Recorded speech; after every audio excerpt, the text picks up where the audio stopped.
Okay, so we should be live now. For anyone that checks out the stream overlay, I apologize. It's a work in progress. I was going to try and have your guys' little profile pictures there to light up. Streamlabs doesn't want to capture Discord, and I assume that's for privacy reasons, which is cool. I just need to figure out a way to capture it so that way people have something to associate your identities with in some manner instead of giant gray boxes and a black bar at the bottom of the screen because sizing is hard. Maybe I want to be a soulless void. Don't worry, Travis, you already are, and I'm sure people will acknowledge that.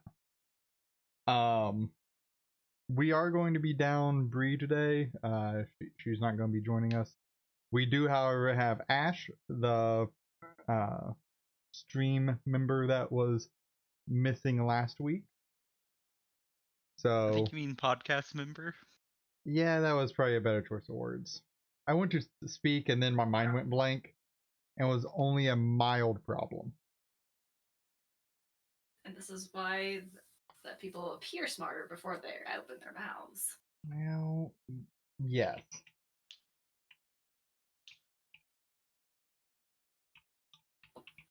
So, rough order that we're going to try to do is news, game releases, games played. Potentially go over a little bit over what's released on Xbox Games Pass. Slight stuff over media we watched. Same old, same old. Same old. You've had one episode. You've had like one episode so far. Yes, but that will be the same old, same old. Hopefully, 10 weeks from now. Fingers crossed. You should also probably be sharing something like a bulletin point thing so we can make sure we know what subject we're on instead of just trying to keep 3 people magically all on the same subject. Look, I am organizing this as I go, as you can clearly tell. But I do have some organization. Some. Would you like to share that with the class? Look, right now my organization is a stream overlay and trying to start on time. Right now, that's my organization. I guess everyone has to start with something, I guess. It's just normally they actually make it to the plate.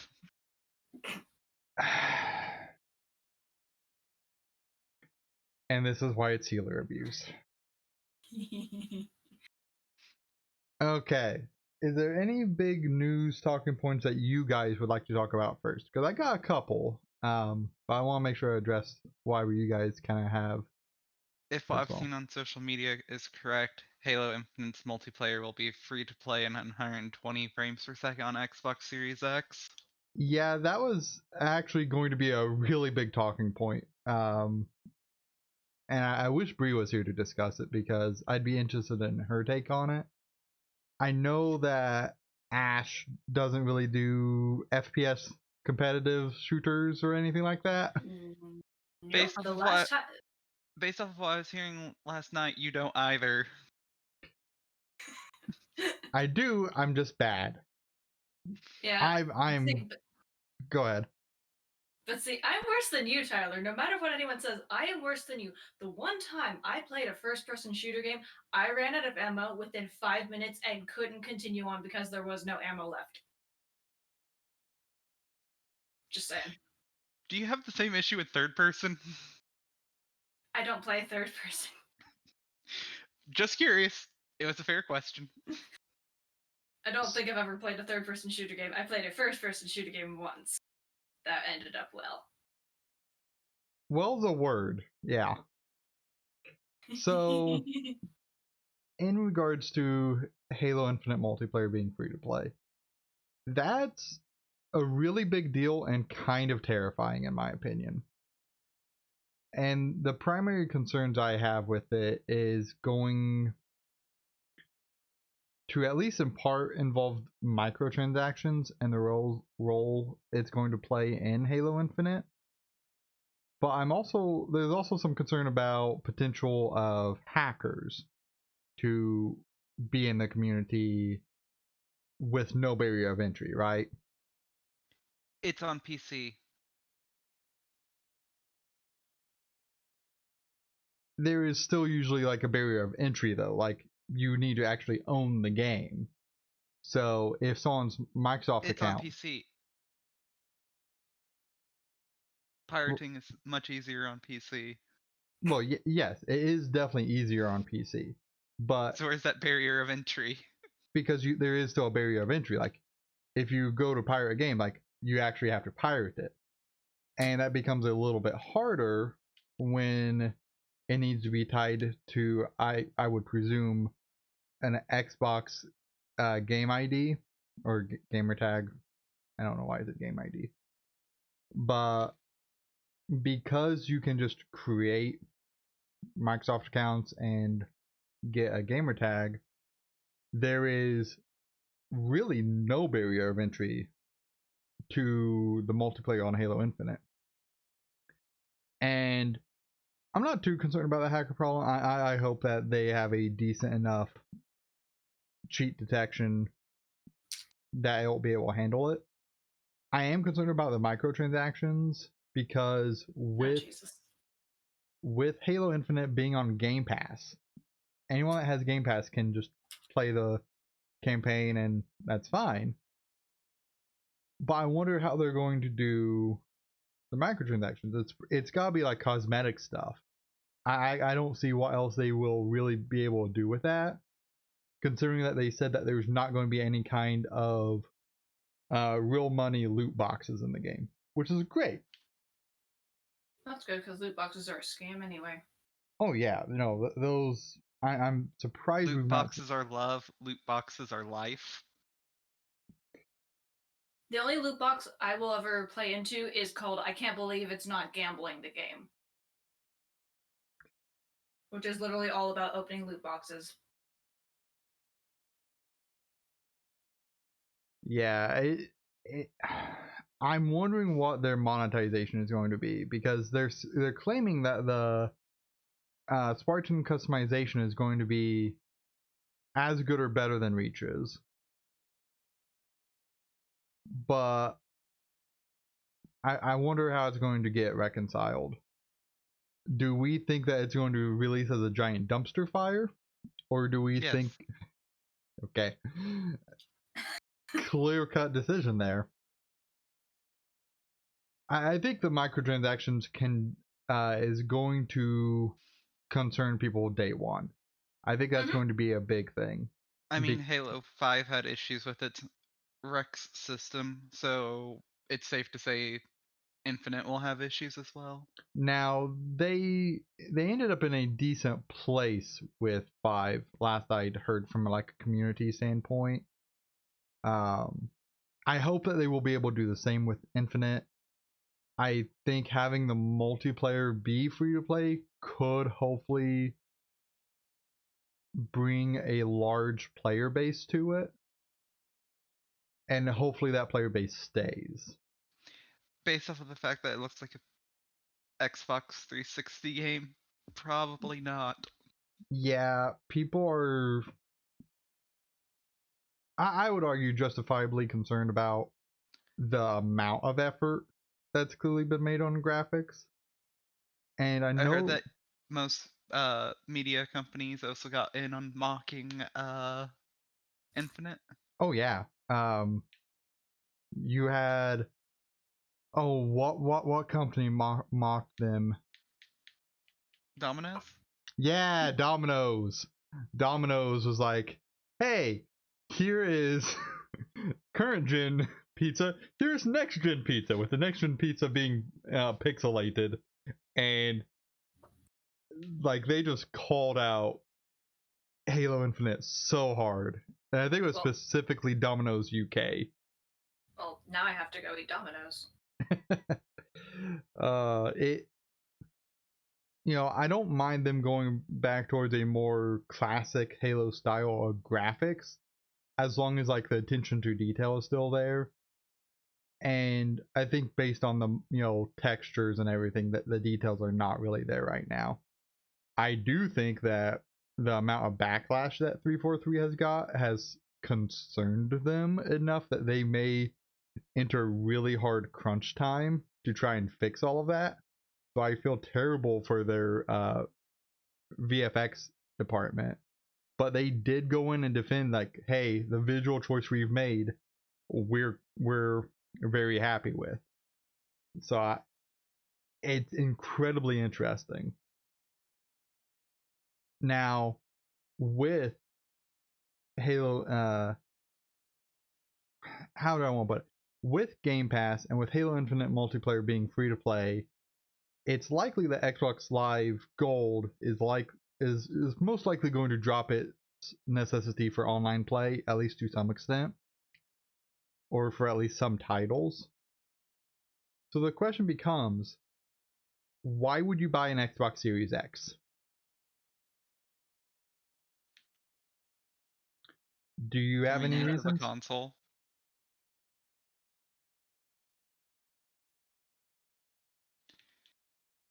Because outside of the Xbox One, basically every console I have ever owned has been simpler than PC and involved less troubleshooting. Well, yes. There is usually less troubleshooting involved with console. But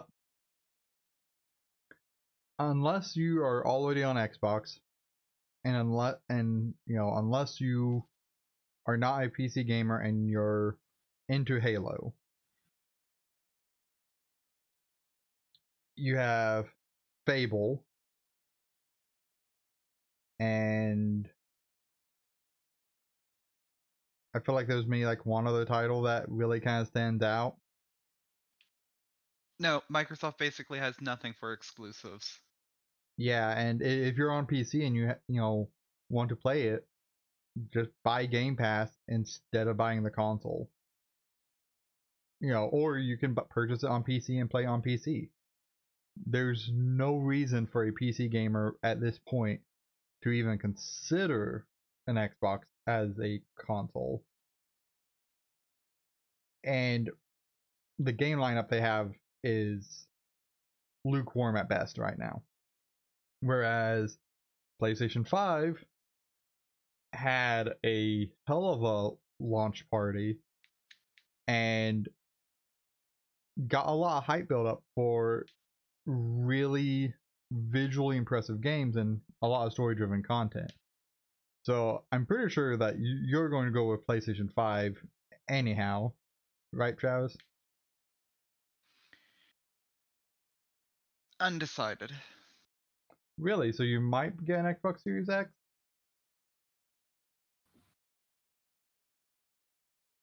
It depends which one gets more JRPGs. Well, first off, let's be real honest here. It is most likely going to be the PlayStation 5, and even if it wasn't, you also have Game Pass, so you could always play those on PC. Would you still buy the console if that was the case? Considering my disdain for PC, yes. I consistently run into weird performance issues with PC. That's fair, but we also bought you a pre-built, like, how many years ago now? Yeah, but consoles are easier to maintain than a PC. That's fair. That is definitely a fair point. Because I know that you do. Well, you have done more console gaming, and you've done very little in the ways of PC gaming. Well, that's not true anymore. But that's Okay. a topic for like later on, of my trash taste.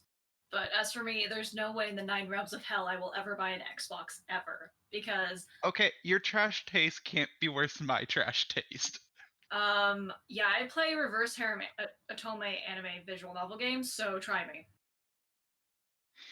I've played Hyperdimension Neptunia. I don't know what that is.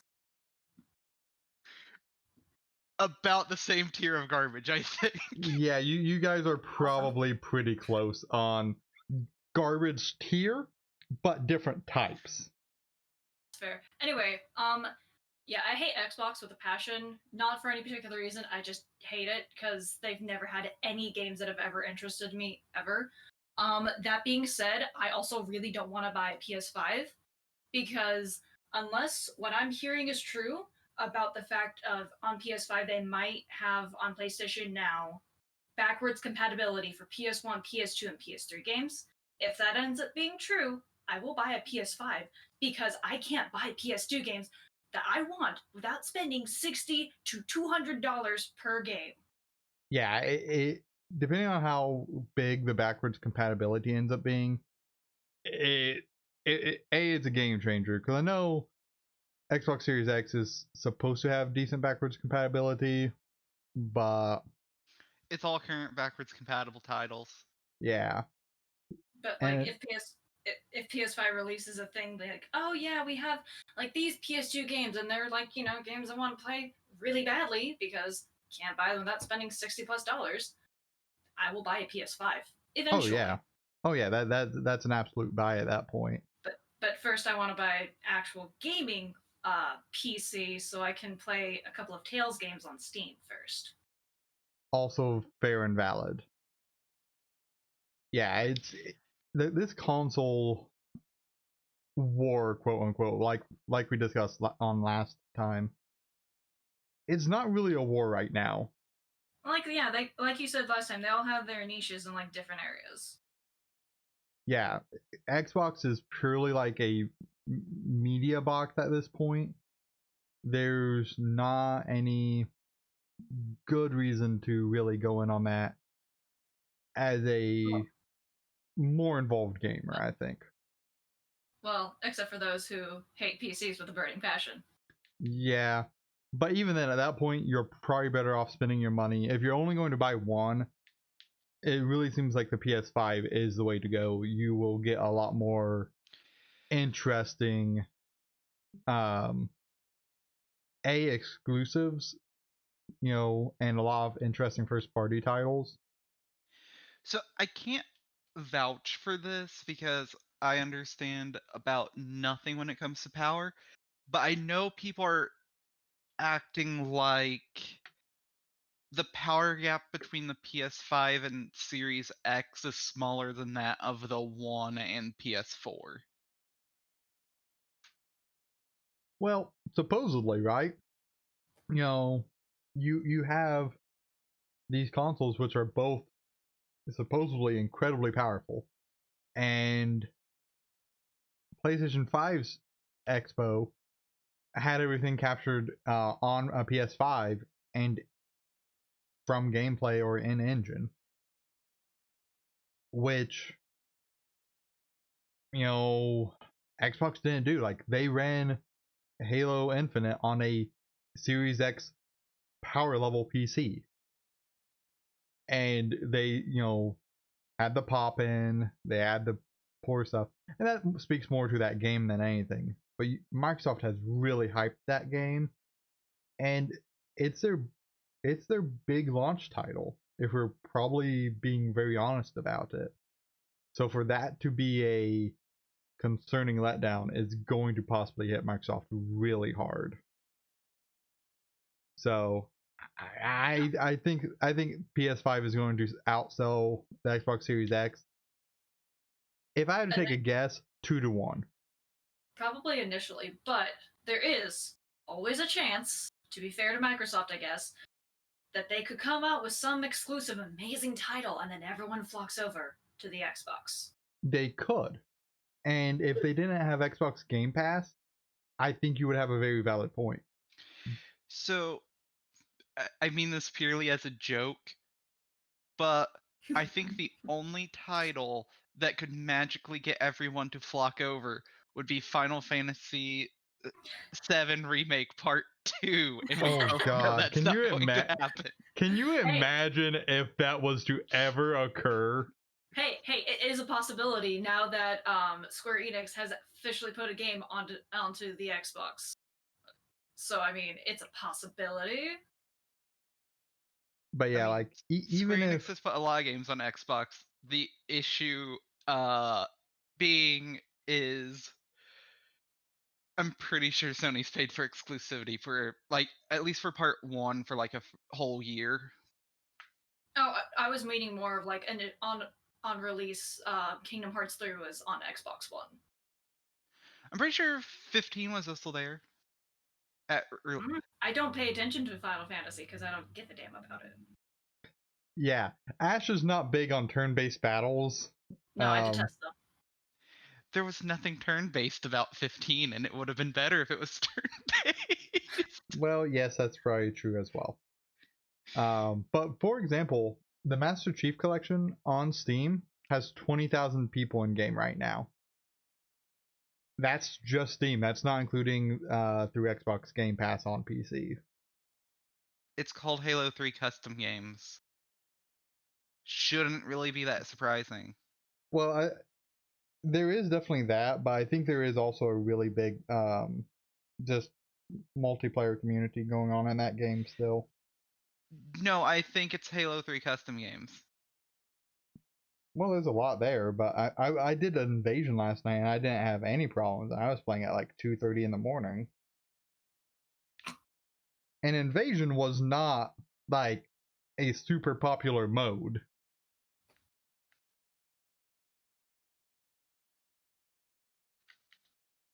So I think it'll be interesting. I don't think the Xbox Series X is going to sell well. Game Pass long term may end up doing well enough for them. I think that's kind of what they're really hedging their bets on. Because I know they said it wasn't profitable or wasn't very profitable right now. But we'll see how they change it, I think, in the next 2 or 3 years. And if they change the pricing model with it. So I think you need to learn how to listen to what people say better. Okay. And I say that strictly because I'm pretty sure Phil Spencer has also went out and said that basically they're not betting on the number of consoles sold. I hadn't seen that, so I know I've seen an article stating that he basically made a statement about it's not the number of consoles they sell. and you know that could be a very fair strategy for them.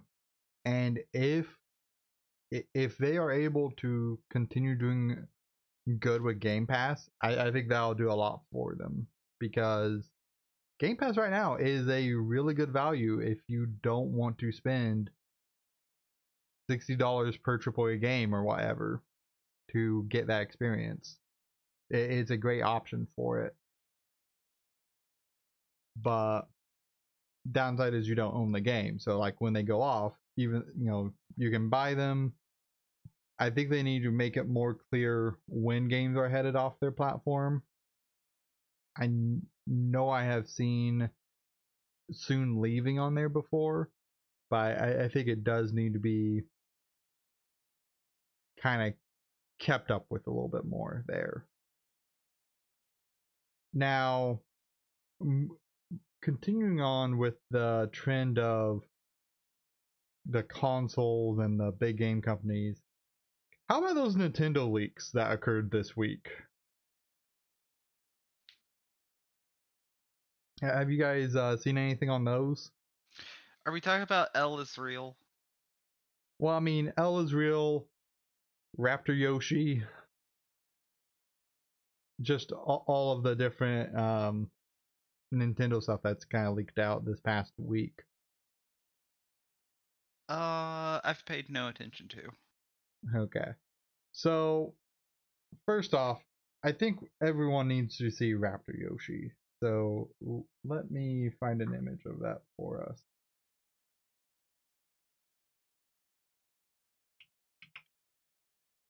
Like, is it cute in the sense that I would want to pet it? Um, with you, maybe.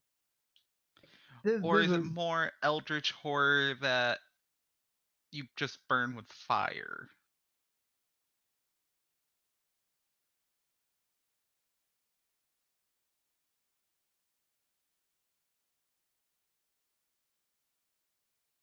try and so you should see that little pop up in the Discord there.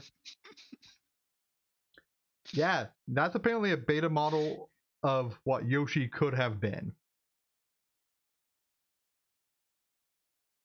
We're living in the wrong timeline.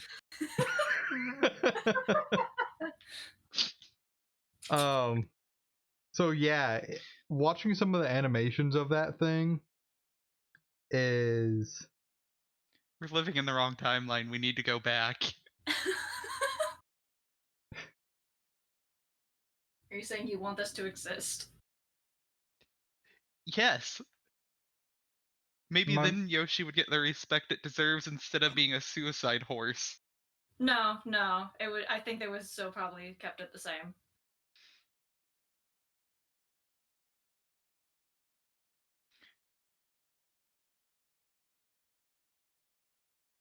yeah, it is just such a gobsmacking image that I'm more distracted by the mushroom on the side. well, yes, that's because that's just what image I could find easily online. It looks so evil. Anyway, so what about the L is real? What in the world is that? So, once upon a time on Mario 64, Okay, I this believe is not where I'm going. Where I thought no, I was it going. is, it is not. There's nothing. What? Go ahead, Raz. I'm pretty sure there's just a sign or statue in the game that says L is real. Oh, that's yeah. Like I said, Is that why is that why that's the catchphrase? Because Yes, and I it know specifically is referring to the fact that Luigi is not in the game. Okay. Because I think they advertised the game at first, really early on, like, you know, if you beat the game as Mario, you can then play as Luigi. No, I think they were planning on it and made a comment kind of alluding to it. And maybe that, like, because I did see, like, what seemed to be an advert for it, but maybe that was never released publicly. Additionally, they were also originally planning for it to, I think, be multiplayer, but the N64 just couldn't handle it. To be fair, what that game did on the N64 was impressive. No, to be fair, it's impressive the number of invisible walls in the game. You're not wrong. Or the lack thereof in some places. But No, the lack of invisible walls would make sense. But when you try to long jump in TikTok clock and hit an invisible wall and fall to your death, there's a bigger problem. Mario 64 is a magical game. Let's just. If no one's ever watched people speedrunning that the winner game, of worst camera ever. Worst camera ever. Yeah, can't agree. it might actually be worse than Resident Evil, like old school ones. Yeah, Evil has a fantastic camera. I'm not sure I'm willing to die on that hill with you, Travis. I've never played Resident Evil. I have no opinion. But if no one's ever watched Super Mario it's 64, called fixed camera angles. So you're running down a hallway, all of a sudden the camera changes angles, and if you let go of forward on your controller, good luck figuring out which way's forward. Fair. Yeah, it changed your controls based on the camera angle, and it would just change like depending on where you were at in like a hallway. Game used tank controls. It used tank controls, so it wasn't hard. Is that really a defense point? Apparently to him it is. I played through Lost Nightmares, the Resident Evil 5 DLC with the old-fashioned camera. It's great. You're also a masochist and a sadist, Travis. I'm sorry, I didn't know we were talking about Tyler here. He is many times worse than me. I don't know if I believe that. Travis, I expect you to own this. I don't understand why I'm accused of being a masochist. Send help. You beat Dark Souls on level 1. That's not masochism. That's just dumbassery at its finest.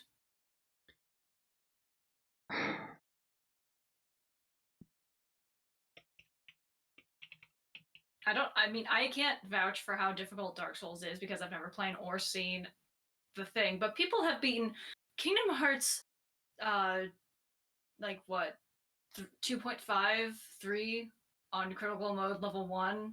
So, I mean, I bow down to that kind of skill. I don't know whether... I wonder where Dark Souls would rank in that. I don't know. Because, like, I tried to play critical mode, not even on level 1, and I died. Isn't just basically one-hit kill mode? I mean, kind of, basically, yeah. Like, at least in 2.5, with 2, you start off with a bunch of abilities, including one that doesn't let you level up if you choose to put it on.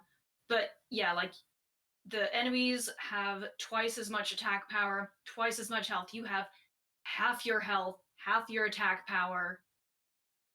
It's fun.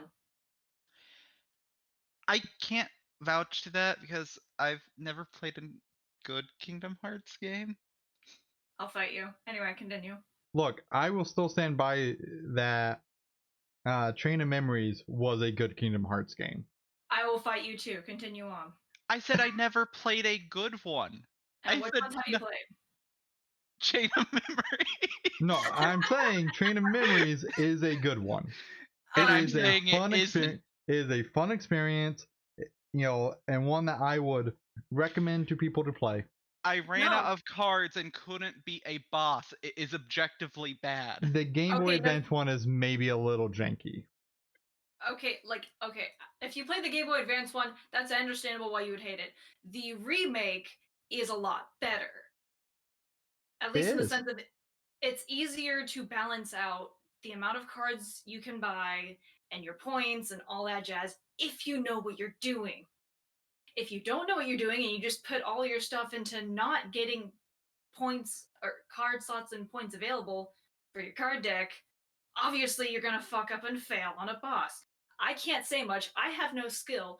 I just mashed the attack button, and Tyler can vouch for me on this one because he had to beat Marluxia for me. It was a fun game. Is that the only experience you've had with Kingdom Hearts Chain of Memories? Is just beating Marluxia for me? No, you had me play through the whole thing, remember? No, I don't. I only remember you beating the boss for me. Yeah, you had me go through the whole thing because I remember we beat it and then it flipped over to Riku's perspective. Yeah, speaking of, you want to know something fun about that? Like, because I remember when I was playing Chain of Memories and it was like on Bree's PS3, I think that's what I had you beat it on. I don't know, either that or my PS3 wiped my entire thing because I had to beat Marluxia on my own this time. Well, you know, I'm sure it went fine. Yeah. Did you see that thing where someone just for Kingdom Hearts 2 bounced one of the harder bosses just like up into the air and dealt like half of his health in one combo? No, I haven't, but that doesn't surprise me. But anyway, Travis, like if you want to play a good Kingdom Hearts game, I would fight anyone who says 2 isn't good because 2 is my favorite game of the Kingdom Hearts series of all time. I've generally heard that 2 is the best one. I don't know. I've heard a lot of people, like, not a lot. I've heard some people say that they prefer 3 over 2, which I don't know, won't ever play 3, so they can have their opinion. But, no, I genuinely have replayed 2 so many different times that I also have started to hate Roxas because of how many times I have to play as him.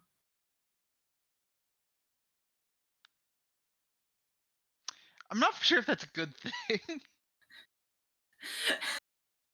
I just hate the intro to Kingdom Hearts 2, okay? It was different because that's about all I've played of 2 is the intro. I just want to be I just want to play a Sora and be able to level up all my forms so I can glide around and then make cheap shots at bosses. Although, speaking of my trash taste, Demix was my favorite boss fight.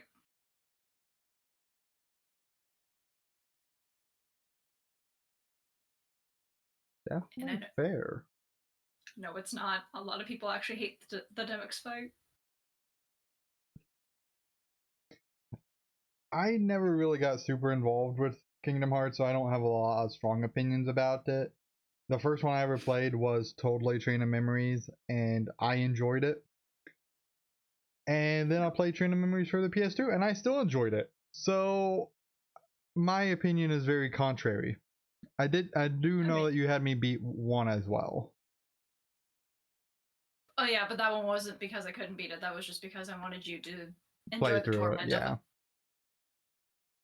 I can't play one ever again. No?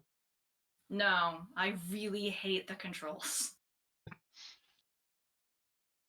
It's funny how that can happen, isn't it? Yeah. But the game I hate the most of all of Kingdom Hearts is fucking Birth by Sleep.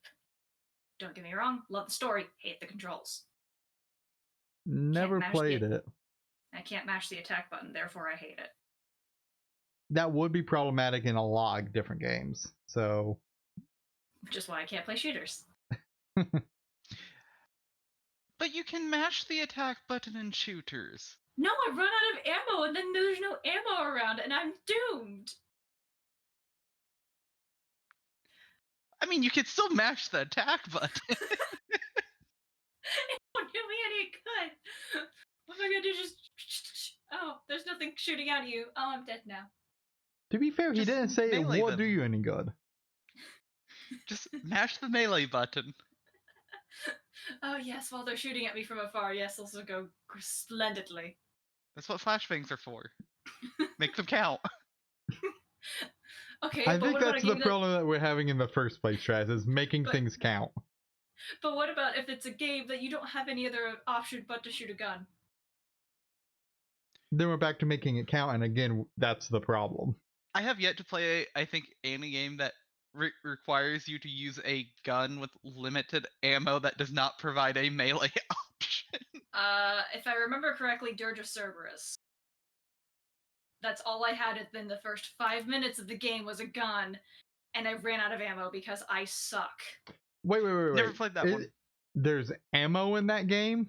It's a Final Fantasy game, right? You play as Vincent. You shoot a gun. There's also a person who goes in and out of something called the internet, I'm pretty sure. Based off of description stuff I've read. It's weird. Sounds like Mega Man. I played it for 5 minutes. That's all. I couldn't continue. I can't do shooter games. Speaking of shooters... I'm sure you could learn. So, Travis, you remember Splinter Cell, right? I remember being bad at it. That's not a very happy sign.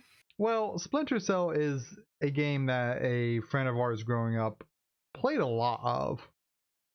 And played several of the games. It's a stealth shooter game.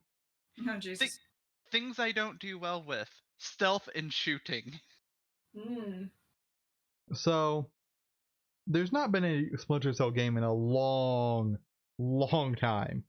It's one of the series that just died out in the PS2 era and just never got continued on with.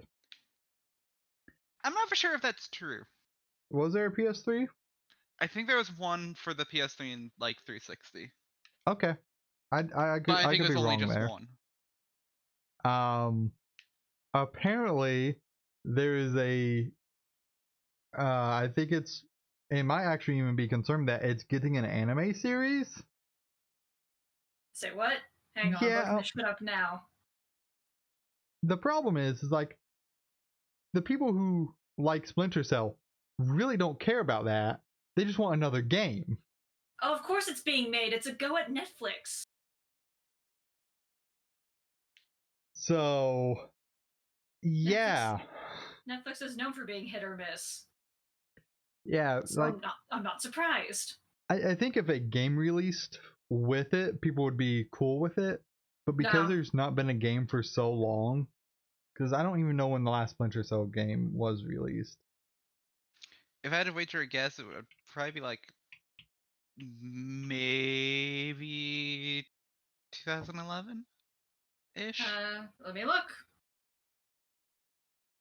I'm too busy hatching Blacklist Pokemon. was published or was released on August 20th, 2013. Okay, that was what my initial guess was going to be, but I was like, maybe that's too recent. 2013. Hot damn. Yeah. Because yeah, that would have been PS3 time period. Yeah. Now there are rumors that there is supposed to be a Splinter Cell game that is also in the works, but who knows if that's actually going to end up being the case. Don't hold your breath, is what I say. Right? Tom So Clancy making something that isn't Ghost Recon or Rainbow Six related at this point. I would like another like Rainbow Six Vegas style game, because as much as like Rainbow Six Siege, it's a fun game, but it just doesn't have the same appeal, right? That being said, going back and playing like the Vegas games, whew, those controls have aged. Fine. You think You so? are bad. Okay, I'm gonna be honest. I've never heard of someone describing a game as the controls have aged. That would be like Resident Evil. Well, no, Resident Evil's camera was always bad. Never mind. Some games, the way the mechanics control. Okay, but with Resident Evil, did you actually control the camera or did it move automatically? The camera is Automatically. fixed. It automatically So moves. then that's not a control. But your character movement was, and because of the camera changing, your character movement got all kinds of janked up. Get better. I don't know. Well, that's probably true as well. In addition to Splinter Cell getting an anime series, though, The Last of Us 2 is apparently getting an HBO series. I thought it was just like The Last of Us in general. Well, yeah, probably like it ties into Like the Last of Us universe, yeah. That's it. Last time I heard it was just The Last of Us, but yeah, I've known about the HBO series, and a lot of fans are worried, which is understandable. Live action adaptations are very hit or miss. Hello, Avatar. Hello, Death Note Netflix. I Yeah. was gonna say, I know Japan, I'm pretty sure, did a live action adaptation of Attack on Titan. I haven't seen it. I don't want to see it. I can't imagine it was good. But I don't know who exactly made it because I haven't looked into it. But there is a live adaptation of Bleach, and I don't hate it. You know, if that's not an endorsement, I don't know what is. I don't hate it. Well, okay, so obviously there's going to be a lot of things wrong with live adaptations, which that's going to just happen. But like, I have rewatched it a couple of times and I enjoy it.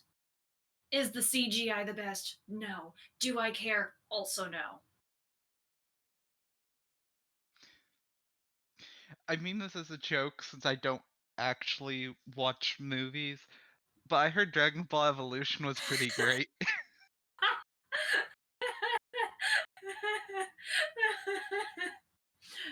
You know, I'd probably actually rather watch that than the live adaptation of Death Note on Netflix.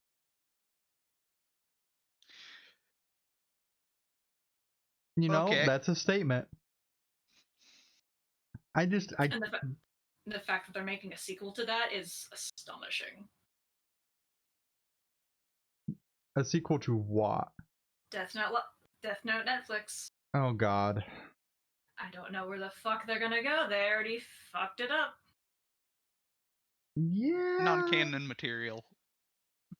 Oh, you mean God. like the entire movie? Yeah, it doesn't matter where they're gonna go. They can go wherever Like, they want. okay, see, my entire beef with it is if it said it was inspired by Death Note, inspired, I would hate it less. But because it said it's based off of it, I hate it. Like, if it were just to be an inspired movie, fine, whatever. I wouldn't shit on it as much. I just shit on it for the fact that the entire plot made no sense. Yeah. Yeah, it wasn't good.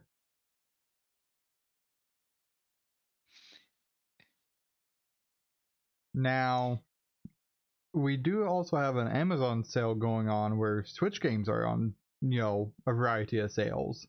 So for Oh, shit. for how rare Switch games go on sale, that might be of interest to someone. It's It's not that rare. I well, don't I know. have a resale game shop here, so I think I'd just rather buy Switch games from them. That's fair.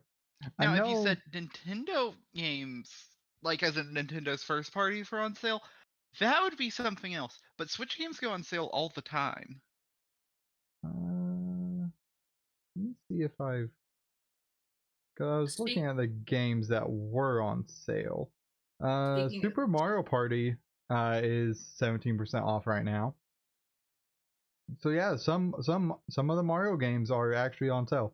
Now, granted, it looks like all of the Mario ones are only like 17% off. 17 is better than none. True. Fun fact, when it comes to Mario, the highest it ever gets is 20, I'm pretty sure. They're probably one of their best-selling franchises. Yeah, Mario Tennis Aces is 20% off. You might be spot on there, Travis. No, I'm even talking about like during summer sales and such. I'm pretty sure even digitally they don't get discounted more than 20%. Now, Probably.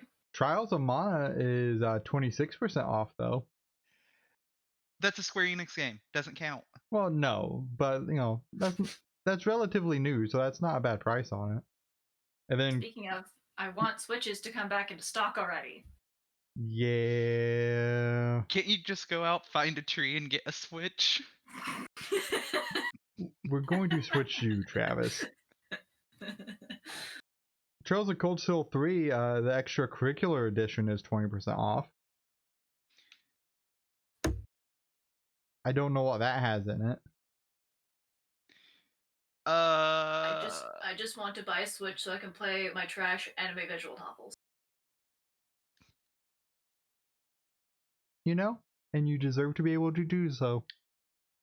Yeah, especially because a lot of them are fucking being ported into the Switch, which I'm happy about, especially because the Switch, from what I've read, has no like barrier country code bullshit.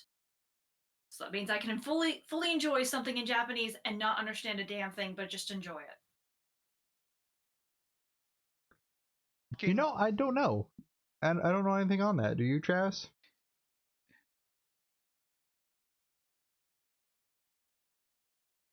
Anything on what? On the Switch being region locked or anything. I've heard the Switch isn't region locked. Huh. Yeah, that's what I've heard too, which makes me incredibly happy. I just was using region locking as a better phrase than country code stuff. Yeah, I forgot what the actual term was called. Thank you. I think they've used both. Region locked is just more well known. About to say, I've only ever heard it called region locked, but my brain is like, oh, hey, this is what you're gonna call it now. Well, that's because they use country codes to region lock, so I can see how you would do that. I would probably do that as well. No, I'm talking about whenever I buy anime, I have to make sure that it's not region locked. Yeah. That downside of media sometimes. Yeah, no, right? Now, to Anyway. follow up on a game we talked about last week briefly, Ayuden Chronicle, their Kickstarter blew it out of the water. They reached their minimum goal 3 hours in. Nice. I think the minimum goal was it 500,000? I think it was 500,000. And they are currently sitting at 2.4 million. Are they actually going to deliver though? I'm That's a sure good they'll question. deliver. I would be with Travis on this because they have a lot of experienced hands in the mix for this, I'm just yeah, healthily wary of Kickstarter things only because I'm pretty sure it's a very low percentage, like probably less than 15%. I don't really remember of things that actually get produced when it comes to backing up video games.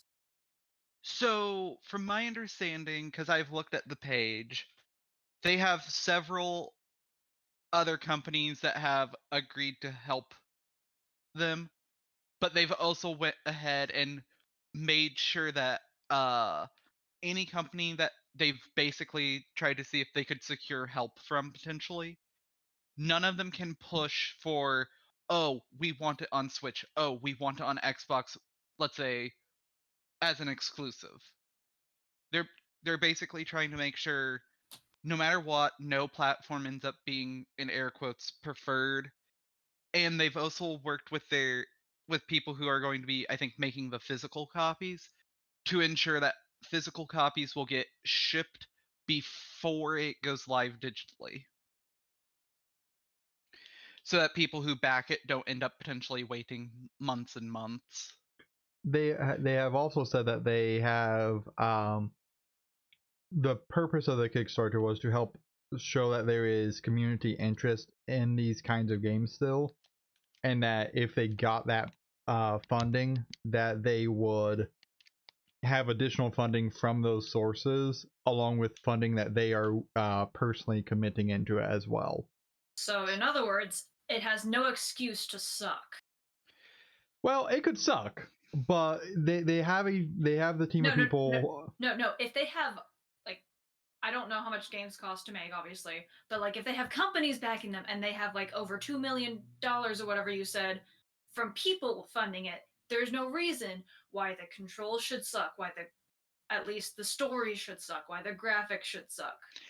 Objectively, I don't think it will suck per se. And I'm not saying it for it to be brilliant, I'm saying suck. Sorry, man, this is a news But I'm pretty podcast sure right it's made now. by the Not much in the way person of who jokes started the Suikoden outside of series, our usual I antics. think.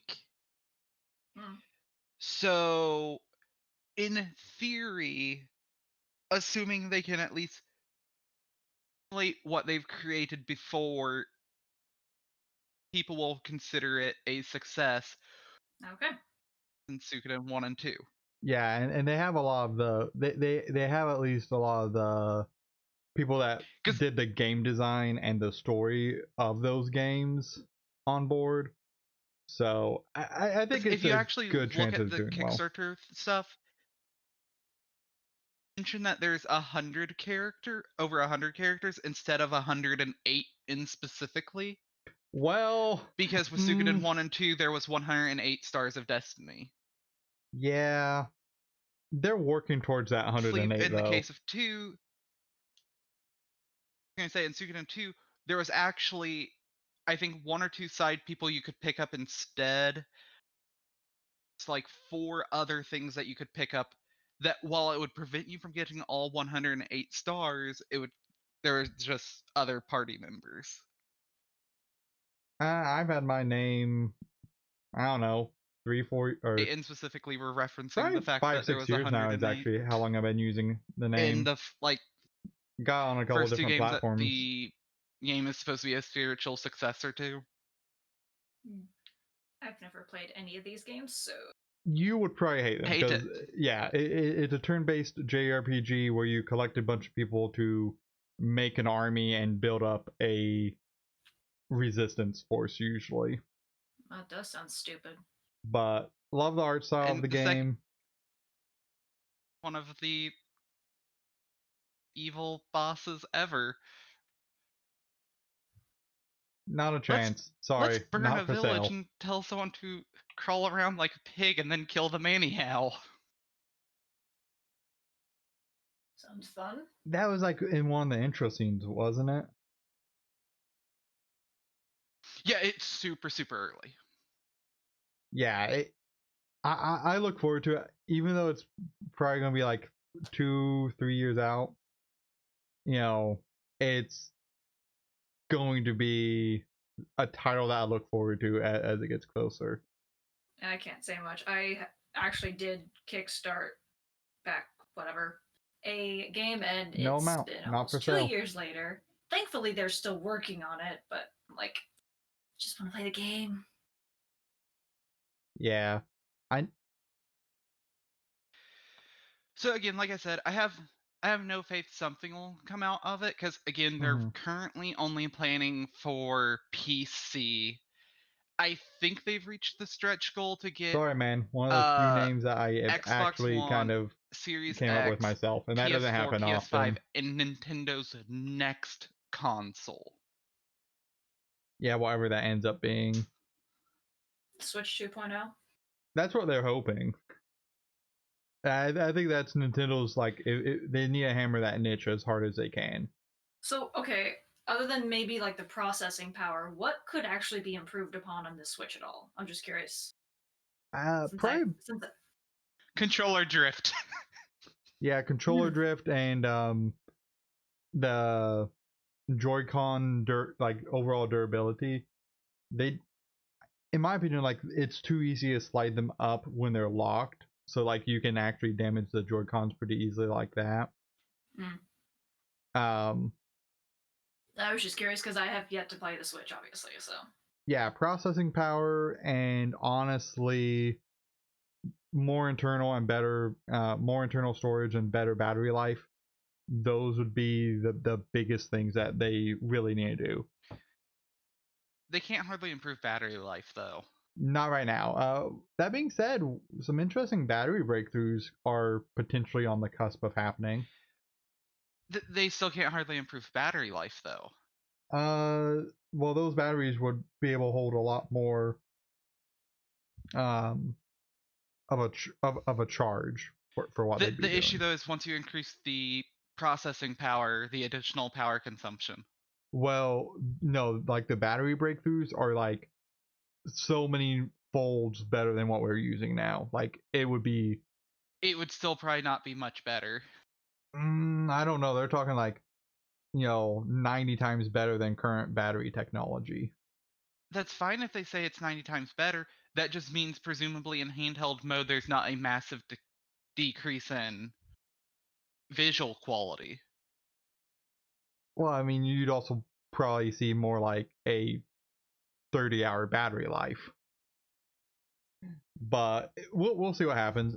I know That's not the way that works. Well, it depends how much energy it can store, right? If it can store 90 times more energy than batteries we use now. Right, but we're talking about potentially going from, oh hey, we're going from 720/1080 docked to 1080 same FPS in portable. Like that's not going to translate to 10 times more battery life. that's true. The higher processing power would take up more battery life. Oh yeah, it absolutely would. But instead of like like if we put what they're talking about, like new batteries into the Switch now, you'd be looking at like potentially like an 80-hour battery life, right? If with Except the they would just kick up the power and not have the substantial difference between docked mode versus undocked. well, the issue is like even with like current tech, right? The reason the way that the energy is used, right? Like don't get me wrong, yes, you would get that additional power and that additional energy going into it, but it wouldn't be as big of a drop with the newer tech. But that being said, the newer tech isn't out yet and it's not been, you know, made in a way that you can reliably make it and stuff like that. So they're still working on the breakthrough. So we don't have any hard numbers to see what it would actually end up being. Also, batteries have issues of exploding. There's that too. yes, lithium batteries can have a habit of, rapid thermal combustion. Yes, that is a thing that they have an issue with on occasion. But usually that's because of poor engineering. Yeah, apparently no one at Samsung figured that one out. They've not had issues since the Note 7, really.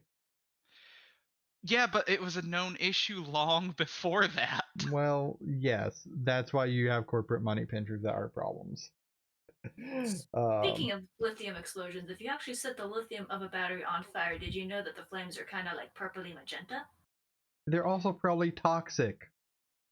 That's why you do it outside. That yes, but also Do you not want to no. enjoy life, Tyler? And then also if you burn, I don't remember which car liquid it was, but it was a car liquid and it burns green flame. I thought pennies also burned green. I think they do too. These are things you're not supposed to be burning, guys. Again, outside, it's fine. It's only illegal if you get caught. Well, it's not even illegal so long as you don't set anything that shouldn't be on fire, like a Well, house. burning a penny. You mean like money? Yeah. People like ruin money all the time and don't get in jail for it, so I'm pretty sure burning a penny's fine. In reality, it's fine, but in practice, it's highly illegal. Yeah, well, tell that to everyone who's ever put a dollar bill in the washing machine. I'm pretty sure money is made out of cotton, so I'm pretty sure it can survive the washing machine. No, I have ruined dollar bills in the washing machine before to where it's been ripped up and it's been fun. Yeah, they can die in there. I have had one survive, but they can definitely die in there. Keep them in better pockets. A couple of PC gaming and PC hardware stuff to cover would be Intel is in some hot water. Ooh, do tell. So give me the intel. Boo. So Intel has announced that they are having a delayed launch of their 7nm processors, which is just how small they can make all the electrical circuitry on it. With the smaller the circuitry you make it, the more you can put on there, thus they can run faster and be more powerful, right? Okay, how does that put them in hot water? Well, AMD is going to be on 5nm before they're on 7. And currently AMD is thrashing Intel in the user CPU market. Like if you're buying a CPU for really anything but gaming, it is a no-brainer question to go with AMD. Even with gaming, Intel is about 5% to 10% better than AMD currently. But as their manufacturing process continues, AMD is going to probably gain there as well, especially with the release of the new Ryzen CPUs that are coming out between now and end of the year. And Intel most likely will not have an answer to those. So, and they're probably not going to have an answer for those for like another year. This sounds extremely boring and hardly relevant to the podcast topics. It is, because if you're a PC gamer, this is really good information to know, because buying parts and stuff going on in that hardware space is important. It's also important because Intel also nailed themselves in the foot with this. When you buy RAM, you just download more. It's easy. You can download more RAM. Yeah. Do that. Let me know how that works out for you. I have 32. I don't have to. But when you buy RAM, it comes with a clocked rating, right? Well, that clocked rating, fun fact, is actually an overclock that is approved by both Intel and AMD. Intel has decided that on any motherboards outside of, I think, the Z490 board for their newest gen, you can, if you clock, like, you may not even be able to overclock the RAM to that spec, and it will run at default of the 2100 megahertz that DDR4 is set to run at. Which, when you can buy DDR 3200, that's a problem. Intel is just being very anti-consumer there, and their stocks are suffering. So anyone, if you're looking at buying a CPU, wait for now. Wait and see what AMD comes out with towards the end of the year, because right now, if you're doing anything for productivity and even for gaming, it could be the top dog for a minute. None of this is hardly relevant because, again, we're in the middle of a pandemic. You probably shouldn't be buying expensive PC hardware for gaming in the middle of a pandemic. You say that, but people absolutely have been. Yes, they have been, but again, not really the time to be doing it. And if you're doing it, you should be looking into it extensively, not over what a brief podcast overview could provide, especially not one dedicated to hardware. Well, I mean, yes, but it's good to know so that way viewers can do their own research and be aware that these are things that are going on in the space, because not everyone knows that this stuff is going on. Hey, if you don't research it and you buy something, that you only got yourself to blame. You can research things and miss valid points. And then you have people like me who are just complete idiots, don't understand tech talk, and then they talk to a tech person like Tyler to be able to explain which is actually better. I'm not for sure if I believe my brother half the time about that stuff when I hear his opinions about other things. Hey, he knows more than I do, so I'll trust his opinion.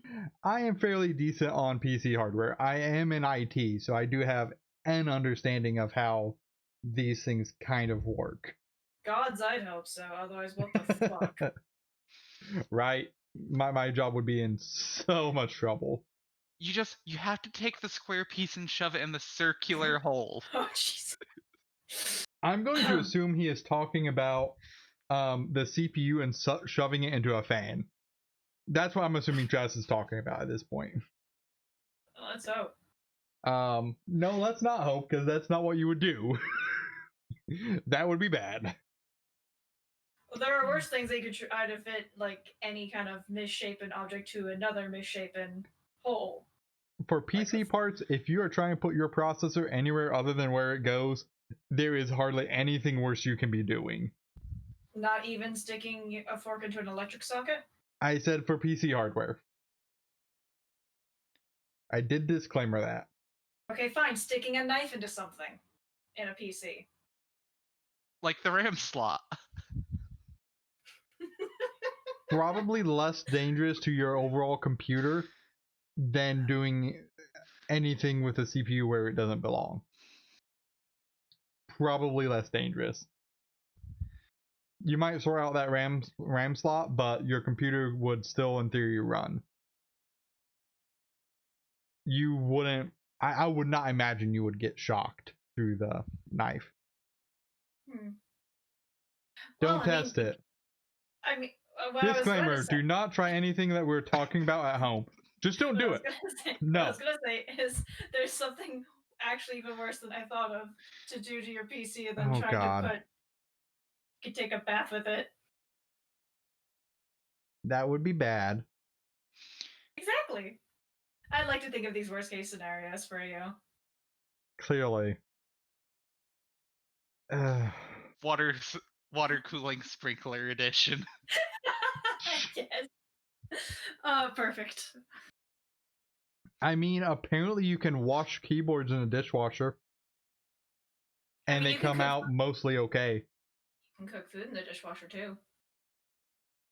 I've never heard of that. I have. And that concerns me. I've seen it done successfully, more or less. So can you cook ramen in the dishwasher? I'm talking about like fish and like an entire meal. I'm just curious if you could do it with ramen. Theoretically, probably. Tyler, there might be hope for your cooking abilities after all. I can make eggs. I'm pretty sure Bree would murder him for even trying the dishwasher. Probably. Let's suggest it next time she's on here. Oh God.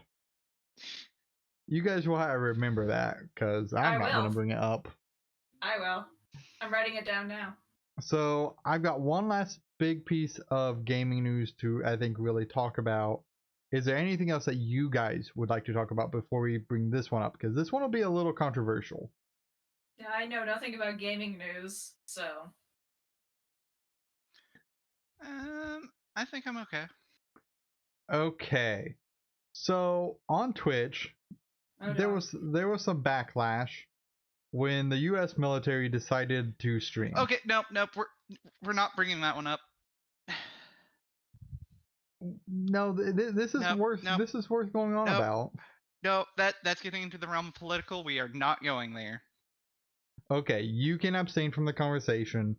I will speak on my part on it. If you wish to participate on it, Ashe, you can. No obligation. But something to cover is that it was brought up in the House of Representatives, and that at least as far as the U.S. government is concerned, the military can recruit people on Twitch, and that using their streaming service as a recruitment tool is a-okay. I think that's interesting because it is obviously something that influences young minds, and you already have some issues with people thinking it's predatory to have them in schools with oversold promises. But it is interesting to see the gaming news and streaming world kind of get brought into this, and that it's like, no, it's fine. It will be interesting to see if Twitch will respond to that in any way in the future. If Twitch allows people to stream things like eating, there's no issues with it. There's no reason for it to be a political thing. I think it is when you are signing a contract to give up X amount of time of your life. I think that could raise some issues. I don't think it could, because I'm pretty sure you can't sign a legally binding contract until the day before your 18th birthday. That's fair. But when you have a platform, you could indoctrinate, these 13, 14-year-olds into doesn't matter. These cults of personality. But it doesn't matter. Well, it's it could be considered brainwashing. But okay, aside from Twitch, not that I'm not on any side because I'm not informed enough to make an opinion, but there's already brainwashing going on for various things, including recruitment to the U.S. military. Oh yeah, absolutely. There are absolutely schools across the U.S. that are like, oh yeah, military. So it's not just a Twitch thing. Oh yeah, absolutely. And out there. And if it wasn't on Twitch, and if it wasn't, from a video game perspective, wouldn't really be a talking point we would have on here. But because it is a gaming thing, and you do have, especially with streamers, you do have cults of personality that really kind of come out.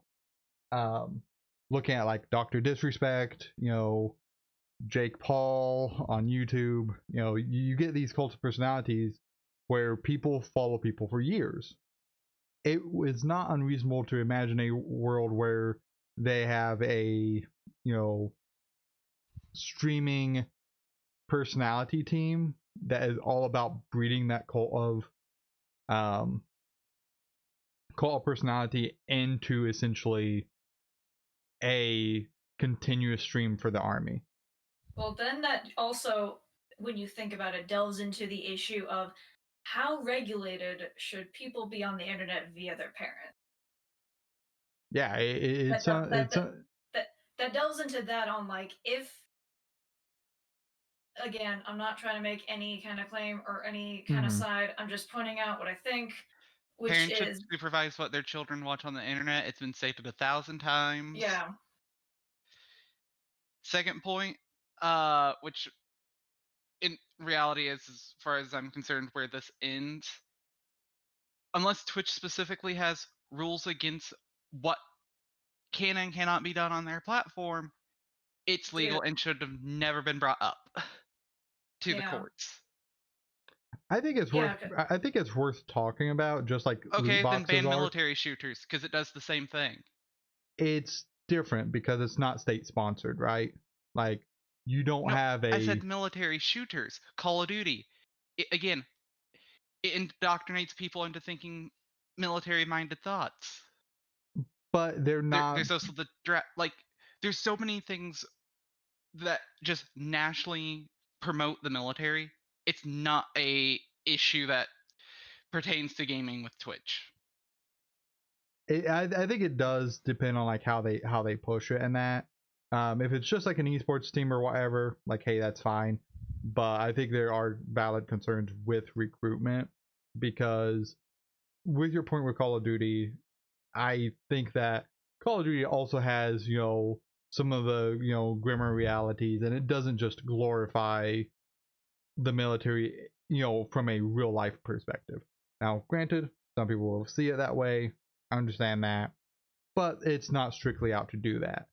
Whereas, right, but again, my point is, tons of children below the age of 17 play Call of Duty. That's arguably indoctrinating kids as well. But it's not just showing like, hey, this is purely a positive thing, and it's not saying, hey, go out and join the military. Whereas the people doing this, streaming via the military sponsored esports team could be like, hey, you should go out and join the military. Look how we get to spend our time. And then, but again, they do that in schools. Again, yes, not relevant. Well, no, it is relevant because is that acceptable there as well? But that's outside the scope of the podcast. I do think something that may help to brought address up the courts. It's already outside of the scope of the podcast. No, but the courts was specifically in regards to Twitch, so that is like directly related to like the gaming sphere. But the issue is to even go into the subject is to extend it beyond the gaming sphere. Well, and therefore, fine. It should have been written off the table to begin with. No, I'm okay with having this conversation on the podcast. I think it's an important conversation to have. I disagree. It's because it's beyond the scope. Well, I think it's fine. If people don't like it, that's on them. End of the day, it's important to talk about. That being said, I think a possible solution to help minimize some of the concerns there is if Twitch made it be an 18 plus stream. So that way you don't have that worry of indoctrinating people before they are 18. You have to have an account. And, that kind of solves that gray area. No, it doesn't, Tyler. Well, people will lie about their age. Yes, you're right. But it adds a layer of difficulty, right? They can't just... No, it doesn't. It does. It doesn't. Because you have to make an 18 plus account on Twitch then. Okay, that's not that hard to do. You fake your birthday. They don't ask for verification. You're right. But if you're somewhere where you can't sign in, which as a child you may not be able to sign in because that login page could be blocked on whatever firewall or whatever you use. My parents are actually smart enough to actually block Twitch on their internet provider. Sometimes they are. I know me and my brother. VPNs are a thing. But again, mobile devices at this point, most people have unrestricted access in the United States to the internet. Not if they're using school laptops. Okay, but chances are a school laptop already blocks Twitch. They might, but I know that there are streaming services that I can access at my job that doesn't block the actual streaming site, but blocks the login page. Yeah, but also most kids nowadays have smartphones, and all they have to do is connect to a public Wi-Fi. And again, that is, you are right. There are ways around it, but it adds a step, and adding that step sometimes, especially from my perspective as an IT individual who has to deal with like security issues and security thoughts. The whole idea is defense in layers, because the more layers you have, the less likely people are to do something. So if you've got to create an account, or hey, you have to create a new Twitch account because your current Twitch account is not 18, you are less likely to do so. I disagree only from my personal perspective on how I dealt with the internet when I was a child. Well, yeah, if it's something that you really want to do, you will absolutely find a way around it. You absolutely will. There's always a way around anything. There's nothing, there's nothing you can do to block it. Yeah, so since these kids have already been exposed to the military, and if they are like, oh my god, this is like the best thing ever, if layers of security get added, they're just going to go around that and then tell their friends about it. Well, and that's fine for those individuals, right? But the goal is to keep people from just stumbling across it. Stuff like that. Very powerful, though. Oh yeah, I don't think people will right. just stumble across military promotion material. Well, it's not necessarily strictly promotion material, right? If they become so just by the benefit of being a U.S. military streaming team or whatever, they're going to get views no matter what, right? They're not going to start out like a small streamer with 0 views going on months at a time, right? That's not going to be a reality they ever face. So no matter what game they stream, they're likely to be in some of the top streamers for that game. So they will be absolutely infinitely easier to find than the majority of streams on Twitch. Yeah, but from what I hear a lot of, the second people start heavily promoting products and or services, most people start tuning out. They can. If you are following though because they are the military, or like if you follow someone because they are a specific thing. So like if you follow, for example, like I follow Linus on YouTube. I follow him because I know he's going to talk about stuff and promote stuff, and I can see these things. I go in knowing that. If the military is just like, hey, look how cool we are, that's like all the promoting they technically need to do to potentially slowly over time sway people. So adding again that layer of defense, makes it less likely to affect vulnerable individuals. I disagree. I think it does, but that's coming from a security, standpoint. Like I know if I have, if I took the mindset of, hey, end of the day, I can't, help people making dumb passwords, right? I can't help someone doing. Okay, here's what I mean by that. For the most part, it seems like by the age of 14 or 15, most people know if they want to go into the military. I'm pretty sure Twitch requires you to be, 13 to even use their service? 13, yeah. But Yeah, 13 is just like 13 is the general age for almost any website to sign up for, though, because of COPPA. But my point being is, most people who, in air quotes, would be subjected to the indoctrination process already probably have a good idea they want to go into the military. Can agree based on people from my high school. Because I mean, go ahead. I'm about to say I've said it before. Like the military, like promotion stuff is in schools. Like even from elementary school. So I mean, not to mention, people have family members in the military and whatnot. So Travis has a very valid point of I can check out your content, but I don't just do blind follow for follow. Them watching the military on Twitch may be more of trying to make them seem more human, maybe, of like, oh, if there's actual people there, they can put faces to the military. Yeah, so like the whole worry is the cult of personality. Like if you can get someone that is super charismatic in there, and builds that like base, then you start to get people who would may not normally go into the military that would go into it. Again, it becomes a lot of hypotheticals at that point, right? And hypothetically speaking, if someone doesn't research if they want to go into the military or not, they're stupid anyway. Well, some of the concern is like I know like when I was in high school, I at least considered going to the military a couple times, and the way people talk about it, they act as if you can get whatever role you really want in there, right? That's not the way that works, and especially from a student aspect there, and especially as like a guy perspective on it, um, you the lack of career focus in high schools definitely contribute to that, and when you have it in your media as well, Well, it could pose a problem. doesn't also help that they also promise that they'll help pay for your schooling, and schooling is so fucking expensive. Yeah, it's really a double whammy. But I think it's interesting to see that it's, okay. I'll be interested to see if platforms are like, hey, recruiting for federal services is not okay on our platforms.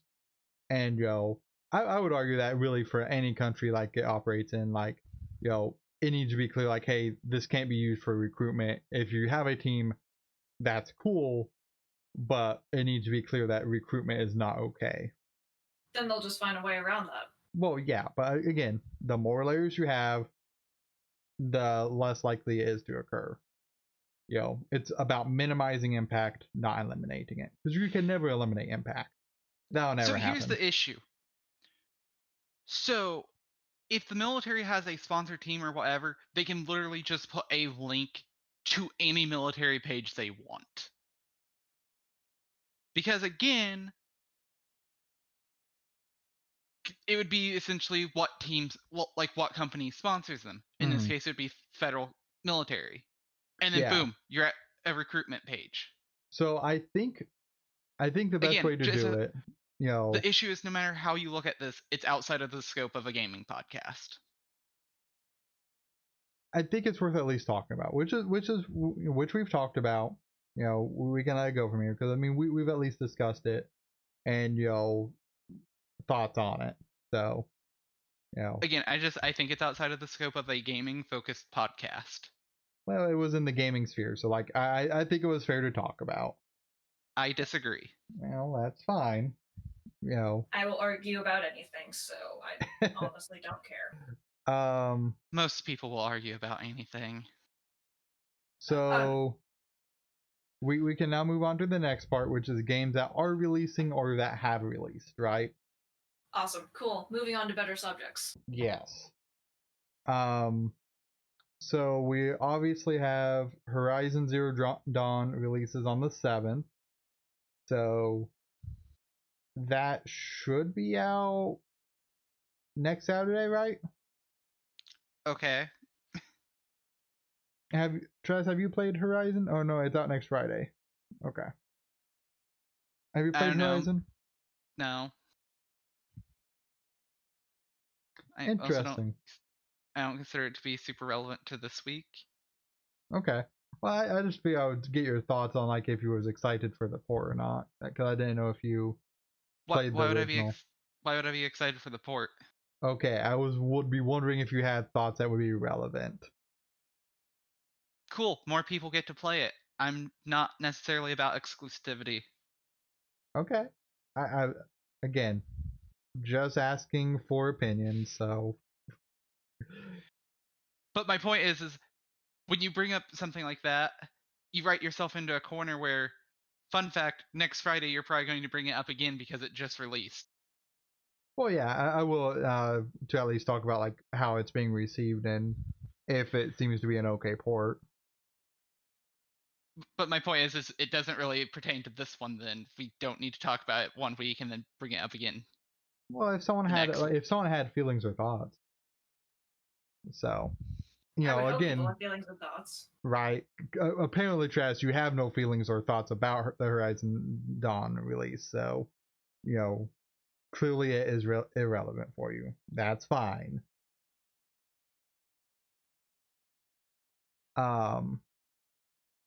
Destroy All Humans has released, and that seems to have positive ratings. Like 96% of people that have left a review on Steam are like, yeah, this is great.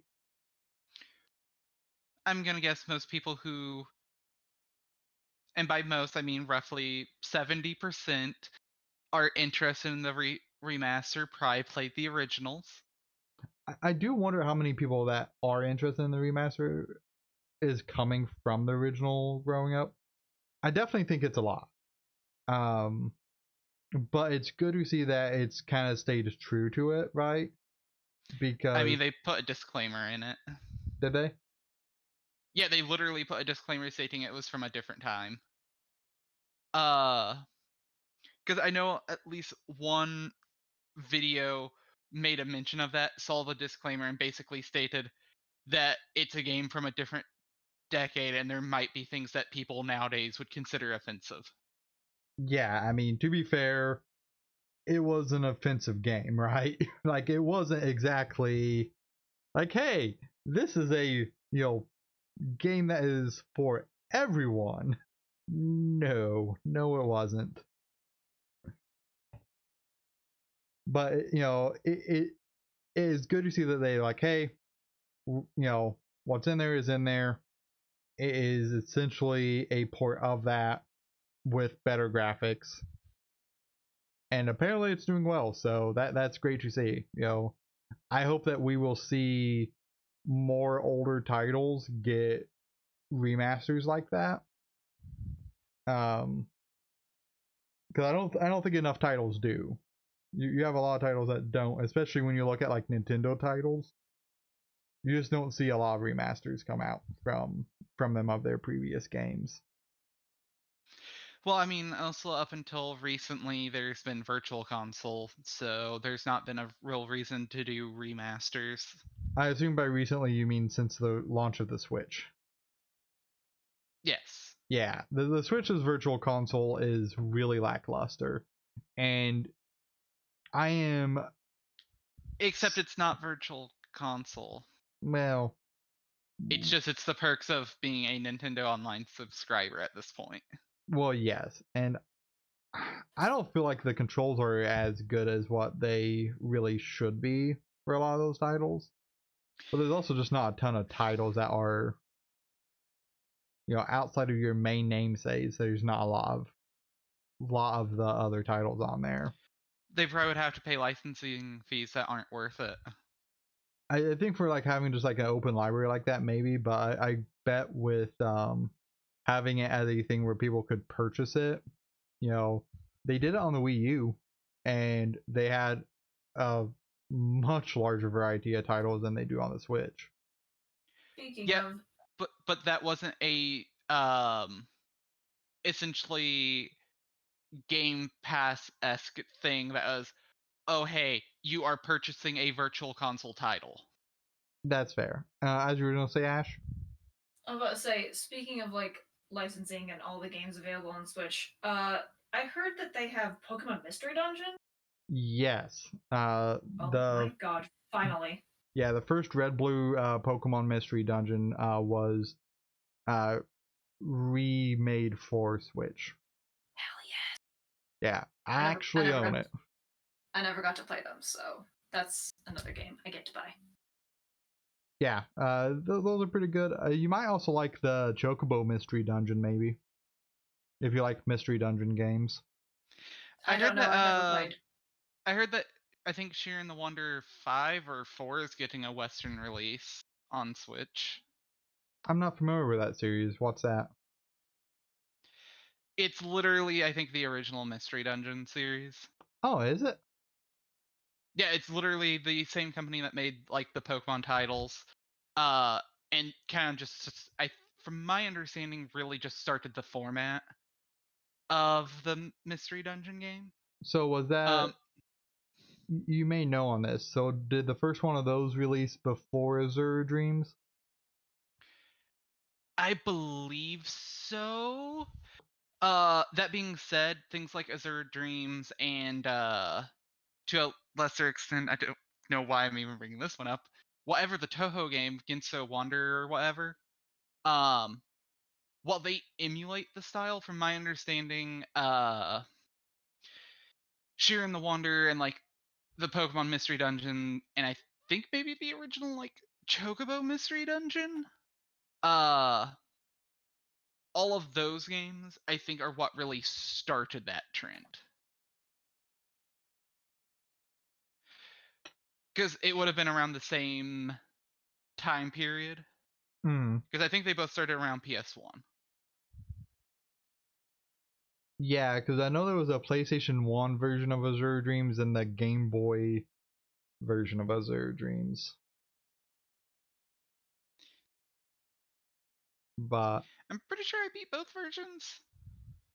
I clearly did not, but I You didn't definitely beat either version. I did not.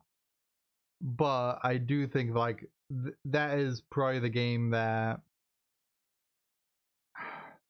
I don't remember if I played Azure Dreams for the Game Boy before I did Pokemon Mystery Dungeon, or if I played Pokemon Mystery Dungeon first. I don't know where that I was can in our almost lives. assure you played Mystery Dungeon first. Okay. It probably was, but I know like having played those two games, especially growing up, it's made me want good Mystery Dungeon games. Definitely a kind of mechanic that I like because it adds that replayability and challenge of potentially collecting things. I have never played a mystery dungeon, so I have no idea what to expect. I just know I've wanted to play it. I would at least recommend you look up a video of like how the gameplay is a little bit first. I don't. Okay. No, I'm just gonna buy it and just go with it. God help you. In the It's case worth of Pokemon, she doesn't need help. It's actually simple. That's mean. No, I think the mechanics might be a problem for you though, Ash. I will figure it out. It's me buying random games has worked out splendidly so far between Steam and the random PS3 game I found at Five Below. That is concerning.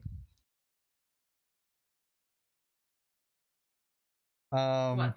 That I just buy random games, or the fact that I found a PS3 game at Five Below? That, and I'm wondering what title it was. Darksiders 2. You know, fair enough. Fair enough. I'll give you that. I will give you that one. Other games that have released, Fae Tactics. It is a tactics game with really solid sprite work from the looks of it. I like the art style of it a lot. Tactic games. It does look very much similar to like a Final What was Fantasy that noise, Tactics. Tyler? Don't What was ask. that noise? Don't ask. I don't know how to describe what that noise was. It was a mix of a and breathing in. You know, I'm like, huh, fair. I'm sorry, but like a lot of things that you talk about are tactics games. Which is really ironic because I'm not a tactics game person, but I love the art style of that game, so I think it's worth at least a check out. And by tactics game, do you mean like Fire Emblem or some more other? more like Final Fantasy Tactics, like how they were. It is more so similar like to Fire that. Emblem. No, Fire Emblem, I would say, is its own genre of tactics game. But it's also the most commonly known one. Its mechanics might not be as in-depth as other entries, but it's the most commonly known one with I think, series history spanning 20 plus years. I think both that and Final Fantasy Tactics are good comparisons. I just don't think it's not really Fire Emblem like. It's Final Fantasy Tactics like. And there's just a mechanical and like how the combat focus is different. The two games aren't that different though. I think I gotta disagree. You haven't hardly played one of them, and you haven't hardly played the other one. But from what I have seen of them, I think there is a distinction on them. Tyler, have you played more than halfway through? No, because I'm not a big tactics person. So I think Travis has a fair point of maybe you can't fairly compare it if you haven't played more than halfway through because of your tendency to abandon games. But I've seen gameplay of both of them. Terrain effects matter in both games. You move units along a grid. You have various equipments. Like, please tell me what is the difference? The fact that being on the side or behind an enemy matters slightly more. But that's like saying, Shining Force is exactly like Fire Emblem, and it's not. But they are extremely similar. While I will agree that the core mechanics are probably overall similar, I think the personality of the game is different. Okay, but that's like saying you can't say any game is similar to this JRPG. You can't say any platformer is similar to Mario. Like, yes, every game is going to have a different personality, but again, I think the thing here though is like you have personality families, right? So for me, in my opinion, I would take what's that other strategy game that released on Steam? The 1 and 2.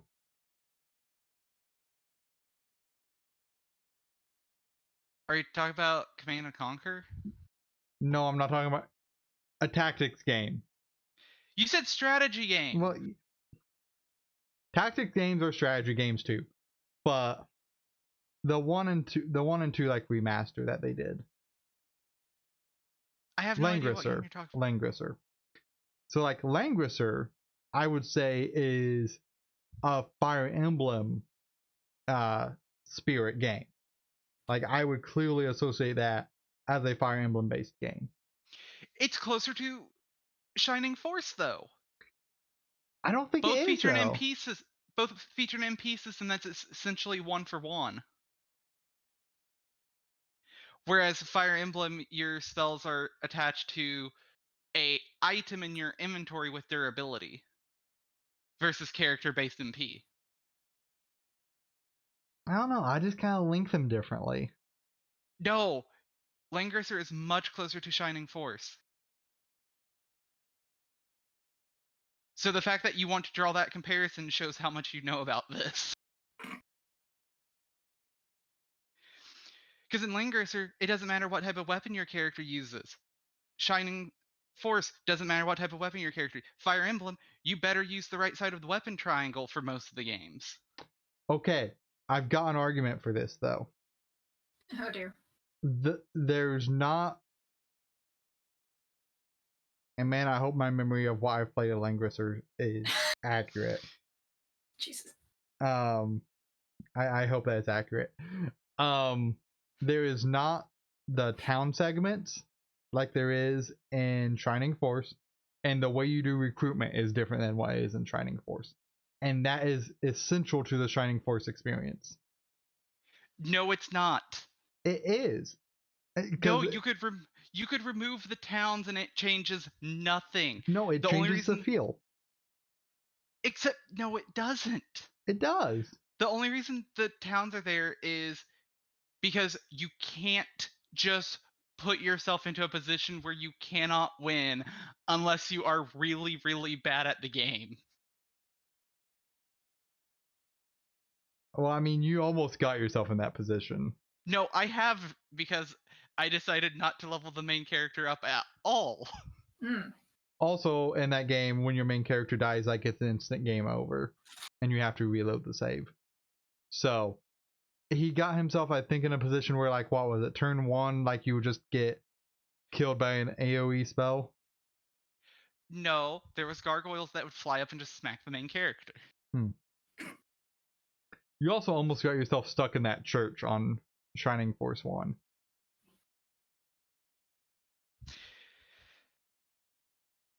Yep. No refute for that one. That's because he can't. Like, he got himself, like, stuck Level there 1 for... character was a mistake. Who would have thought? Also, it's not really game over, and you have to reload your save. Well, I'm pretty sure it just forces you to retreat. Yeah, it kicks you back to town. Whereas Langrisser and I believe Fire Emblem both force save reloading. Oh, okay, so again, another point where they're similar. But again, it's still more similar to Shining Force. I think the town segments and the recruiting things are important parts of that Shining Force experience for me. Except there isn't that much recruitment. You can recruit quite a few people in Shining Force. And you can also just ignore all of them. There's actually not that many people in Shining Force that you can recruit that aren't mandatory. No, there's some. Like, you could totally miss, what is it, Gong? No, not Gong. No, can you miss Gong? No, I think Gong will join you regardless. Okay, what about You can Gort? get him early, though. Gort will just not join. And you can miss Xylo and Domingo and the ninja. Okay, so now you're talking about the secret characters. Xylo, I don't think is a secret character. No, he's pretty much a secret as Gort. No, you have to get a specific item and talk to him before you advance the story. Like that's pretty much a secret character. The ninja and samurai are much worse though. What about I'm pretty sure you can skip the ice mage. Ari, right? No, you can't. Can you not? No. Okay. What about is it Kent? Are you talking about the centaur? Yeah. No, Ken is required. No, not Ken. Kent. There's not one named Kent. Okay. What is the third and fourth centaur? Because there's two more, right? I think there's 5 total. Is there really 5 in that game? Yes. There's like Ken, May. I don't remember the other two's name, and then there's also like Arthur. Arthur is definitely one of them. Okay. And the best one is the one that starts with the lowest stats.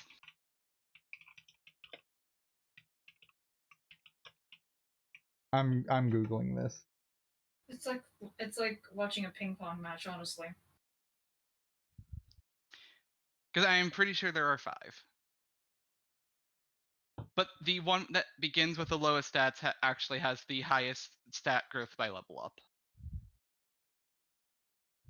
That is not the game that I am looking for.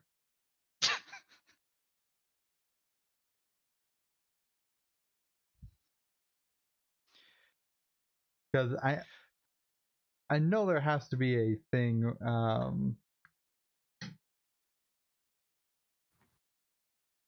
A thing for what?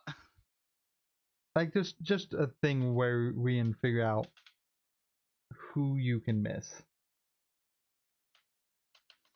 Shining Force 1. Let's try.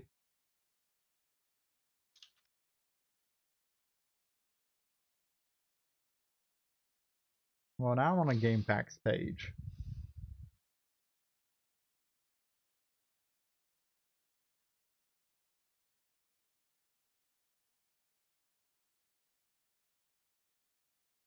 That is too hard to parse. Well, I found something about the Shining Force 2. That doesn't probably help to this conversation, does it? Yeah, I never played Shining Force 2. Okay, Gong, Gort,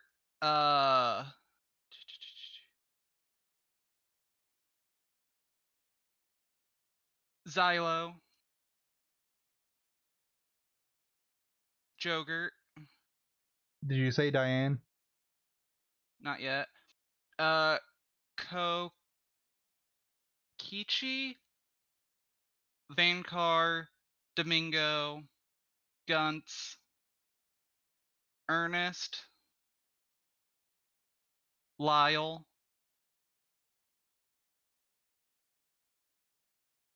and Hanzo. Those are all of the optional characters. Okay, so I mean that's a decent number of optional characters. 'Cause I was pretty sure you could miss Gort. I never said anything about you not being able to miss Gort. I feel like you did though. No. If you say so. But I I think said you couldn't miss Arnie. Or, not Arnie. Henri? probably A-N-R-I. I don't know. Probably Henri, yeah. Because that's the Ice Mage. Yeah. But I'm just saying, I think the recruitment and the way they did the games, for me, like they have a different personality. Like they just hit differently. And with tactics games, for me, the way they hit is super important as to whether I will enjoy them or not. For the record, like Kokichi and Hanzo are the samurai and ninja. Those two are extremely dumb. Because I'm pretty Yeah. sure to get the samurai, you have to read signs in a specific order, or some garbage like that. And then talk to them. And for Hanzo, you have to examine a bush that has a flower in the 8th chapter.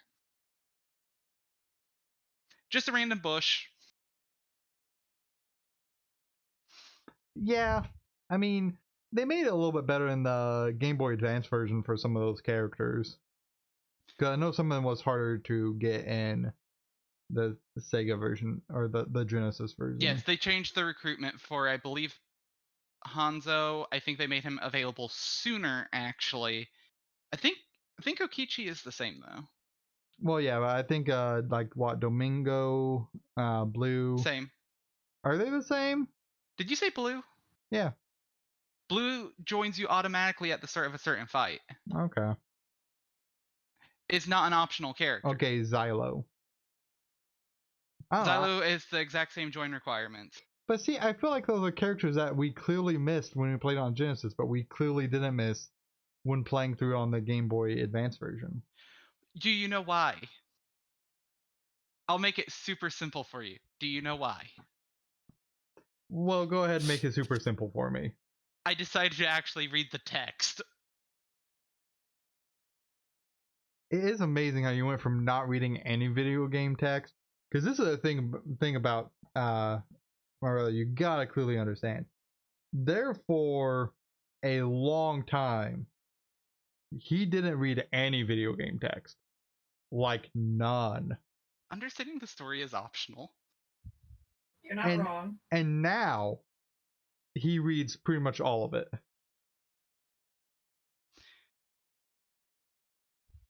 Where that switch flipped for you, Travis, I couldn't even begin to say. I think I got tired of getting stuck not knowing who to talk to. That did happen a concerning amount. I can't say much. I kind of skip over a lot of text in MMORPGs. Well, I mean, to be fair, in MMO ones, like, yeah, that's fine. So therefore, I have the same problem as Travis used to have. Is like I get stuck and I don't know what to do or who to talk to because I don't read things. I just want to go kill things and go collect things and be a treasure goblin. But yeah, Shining Force holds a special place in my heart for tactics games. I guess it's not hard to hold a special place when you don't play many. Hey, I beat that. I beat Shining Force multiple times. I'm pretty sure you've only beat the GBA version, which was also significantly easier. Still beat it. Still beat it. On easy mode.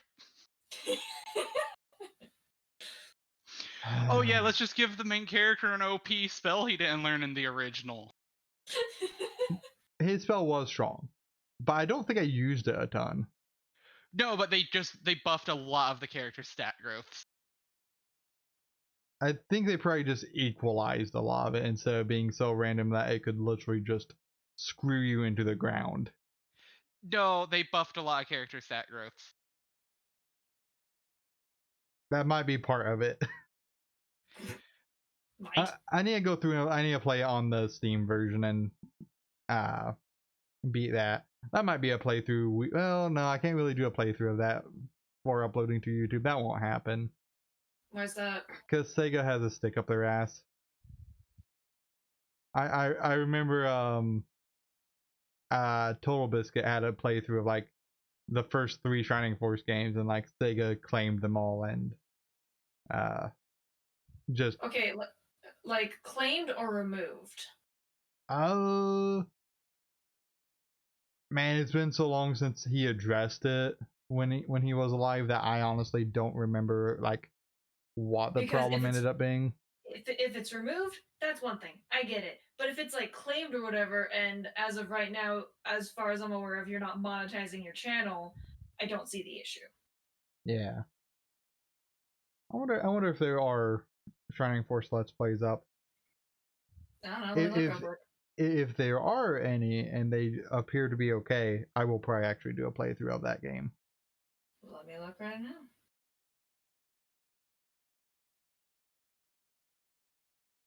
I know the only bad part is like the promotion Shit. system was Shining Force walkthrough. Shining Force walkthrough. 2 channels so far. There's 3 channels so far. okay.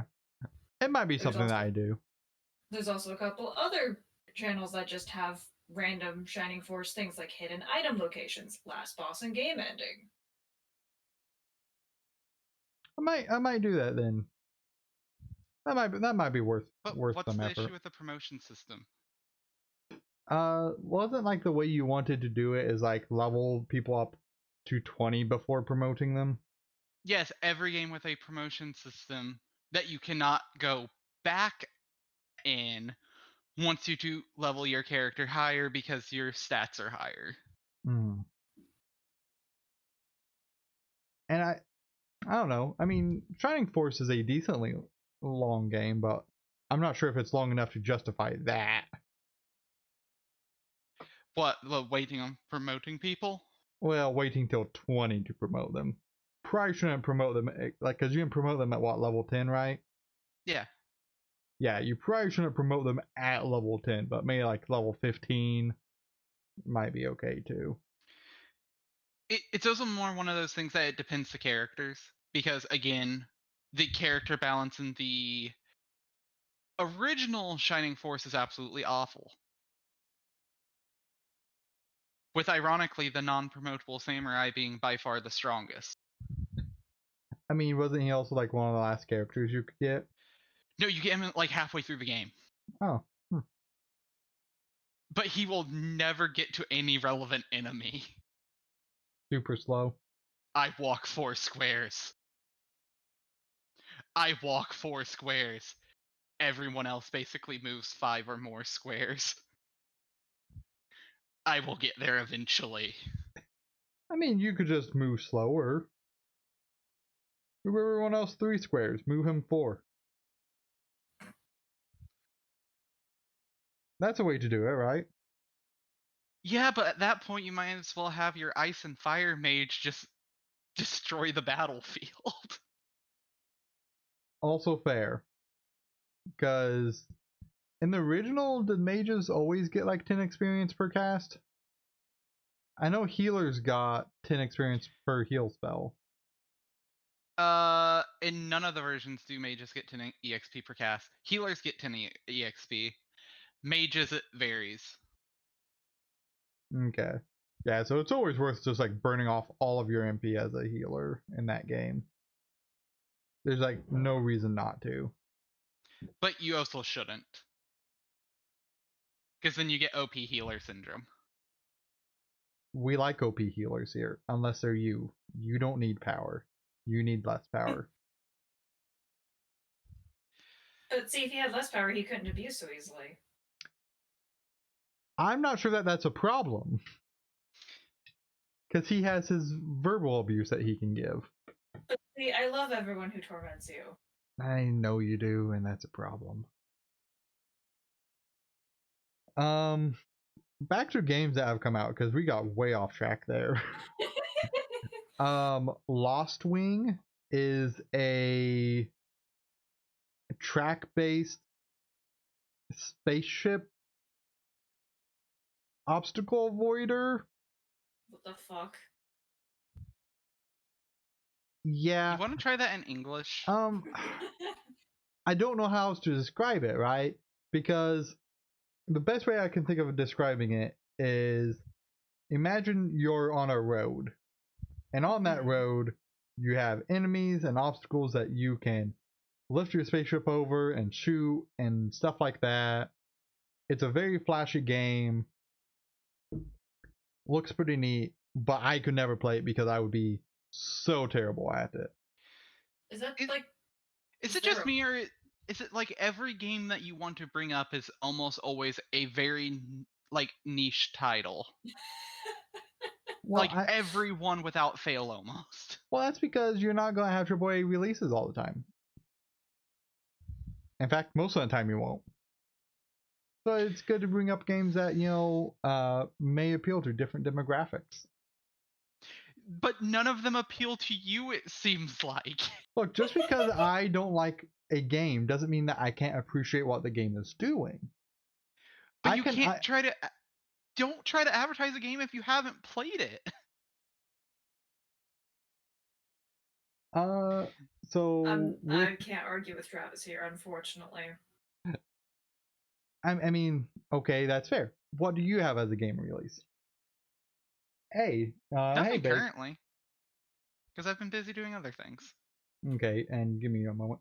Hey, Baked. As far as like my webcam and microphone, I just have a basic Logitech like C920 and a Yeti microphone.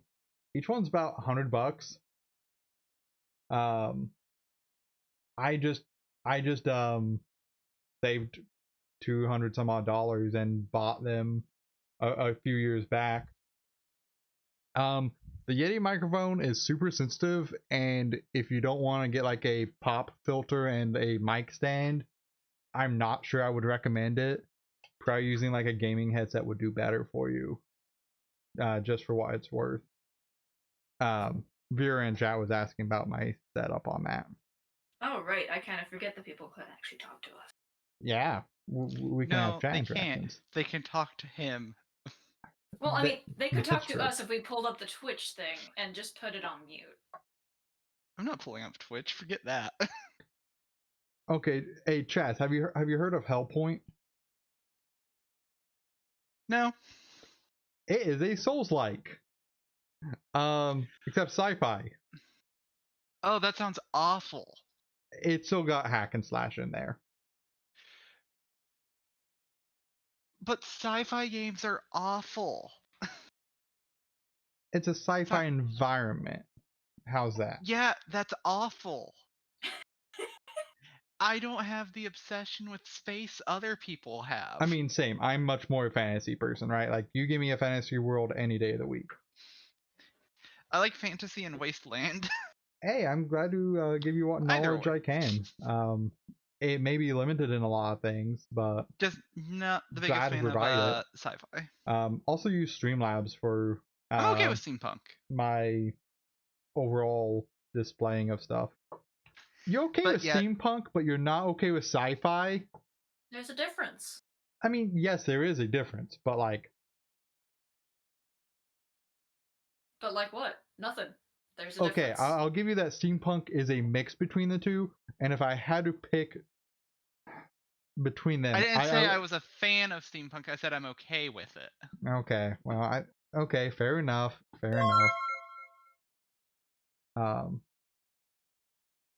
And I just got an order and I completely didn't see it. I am so sorry. I assume that might be a follow, so thank you. I'm surprised someone's not calling you out for your bullshit. Well, I mean, I think that's what we're here for. First off, I am full of bullshit, so that's fine. Not a problem. At least I don't have to live with you to smell it. You set yourself up for that one. I did. And I hate that I did. Hate that I did. If only we were here to appreciate it. No, Lord. But that's a game that Hellpoint actually looks like a fairly solid game. I think mechanically it's probably pretty okay. pretty generic looking graphics, but I think the problem that it's going to have is like 35, $40 for it. So it has to be a decently linked game to be worth that. Yeah, and especially like with the really mediocre graphics, because in the Souls-like genre, you have a lot of really big graphical games in there. You know, obviously the Dark Souls games, Bloodborne, um, arguably Sekiro. You have what is that vampire game that came out? Code Vein. Code Vein. You have there's another one or two out there that are pretty big graphically. So it's still got decent reviews, and usually they get mixed reviews. So I assume the mechanics have to be interesting enough for people to like. An early access release, and I don't normally plan on probably covering early access for the most part, unless they're ones that specifically appeal to me, is Dual Gear. It looks so awful. You're aware of what Dual Gear is? No. I'm talking about the other game. Oh, Hellpoint. Yeah, it looks like everything wrong with sci-fi games. I don't know how good the game is. But it's got decent reviews. So I'm just talking about like the outfits look bland. oh yeah, no, like from a graphical standpoint, it does not wow me. And the environments are bland. That's the big issue with sci-fi games. They are always bland environmentally speaking. They do suffer from it a lot. I think it's because they try to like be like super sterile, right? And I think having more environmental detail could help a lot of sci-fi games, but a lot of them are very sterile. There was one boss in like one of the trailers that I saw that looked really interesting, and that was one that was some kind of ghost thing, and it had a bunch of walking hands. I'm like, that's a little messed up. Okay.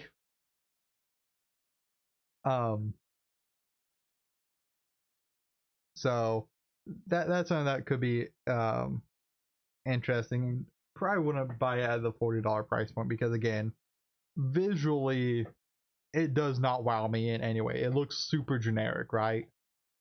But Are you talking about the thing in what looks to be the pool of blood? I think so, because you see like the like 8 tiny hands like crawling around. What the hell? It's a weird thing, guys. It's not that weird. Look, I'm sorry if I see a bunch of like hands cut off at the above the wrist crawling towards me, I'm going to be a little perturbed. I'm sorry. You're not perturbed by the creature that has what appears to be 6 arms, an amalgamation of various body parts? Well, Like, the hands are what stood out to me. they're there for like 5 seconds. They're just your generic ads, it looks like. Well, yes, but they're disturbing ads. Play through the Evil Within and the Evil Within 2 and get back to me about disturbing. First off, I will never play the first Evil Within. That will never happen. No thank you. Why not? I've watched Markiplier play through it. I've seen what it's like. No, F all of that. Wait, what do you mean? Just nothing about that is a game like screams, I want to play this. No, please, describe specifically what your issues are. Is it the disturbing themes, the gameplay? Gameplay. Janky gameplay combined with ammo and combined with It's not that janky. Look.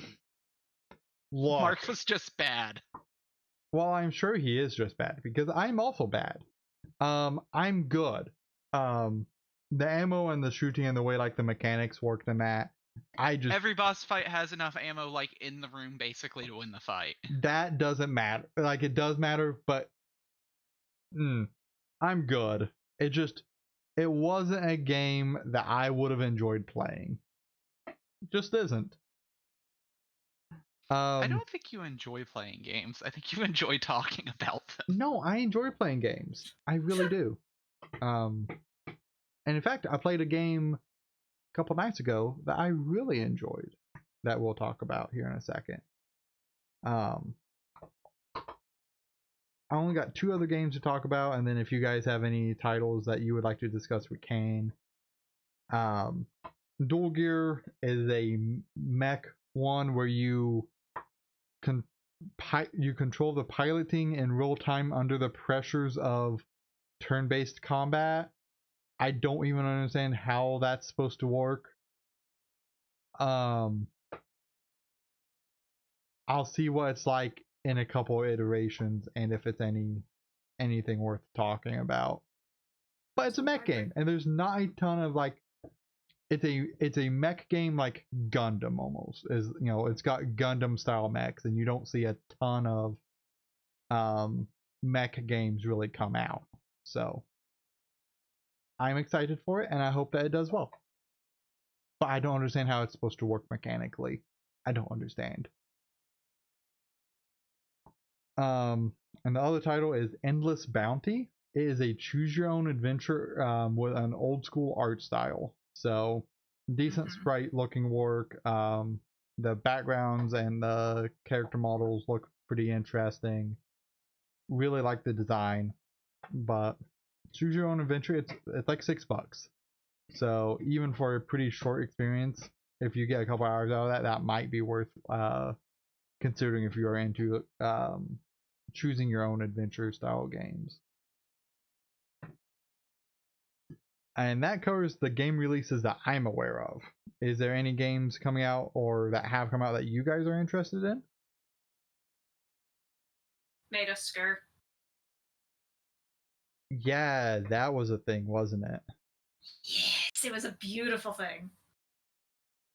So I don't know anything about it. I know that you talked about it briefly with me, and I did see it. What is it about? Okay, I'm gonna be honest. I watched someone play through it in one sitting, and I did not absorb any of the story other than there was a cult. Tyler, wait. We need backtrack. Why did you bring up Endless Bounty? You are a disgusting person. Am I? Yes. Look at the second screenshot. Oh no, did I actually promote something bad?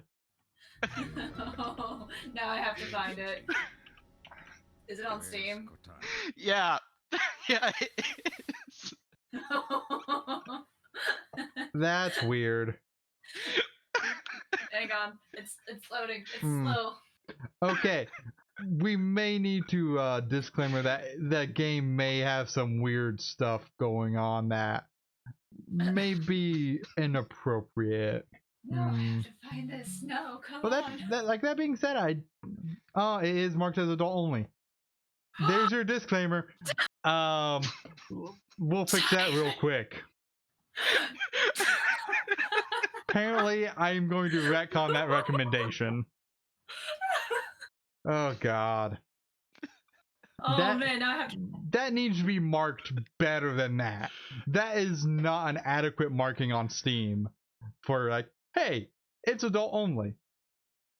Because I looked over at the tags. Because usually I use the tags over on the right hand side to kind of judge.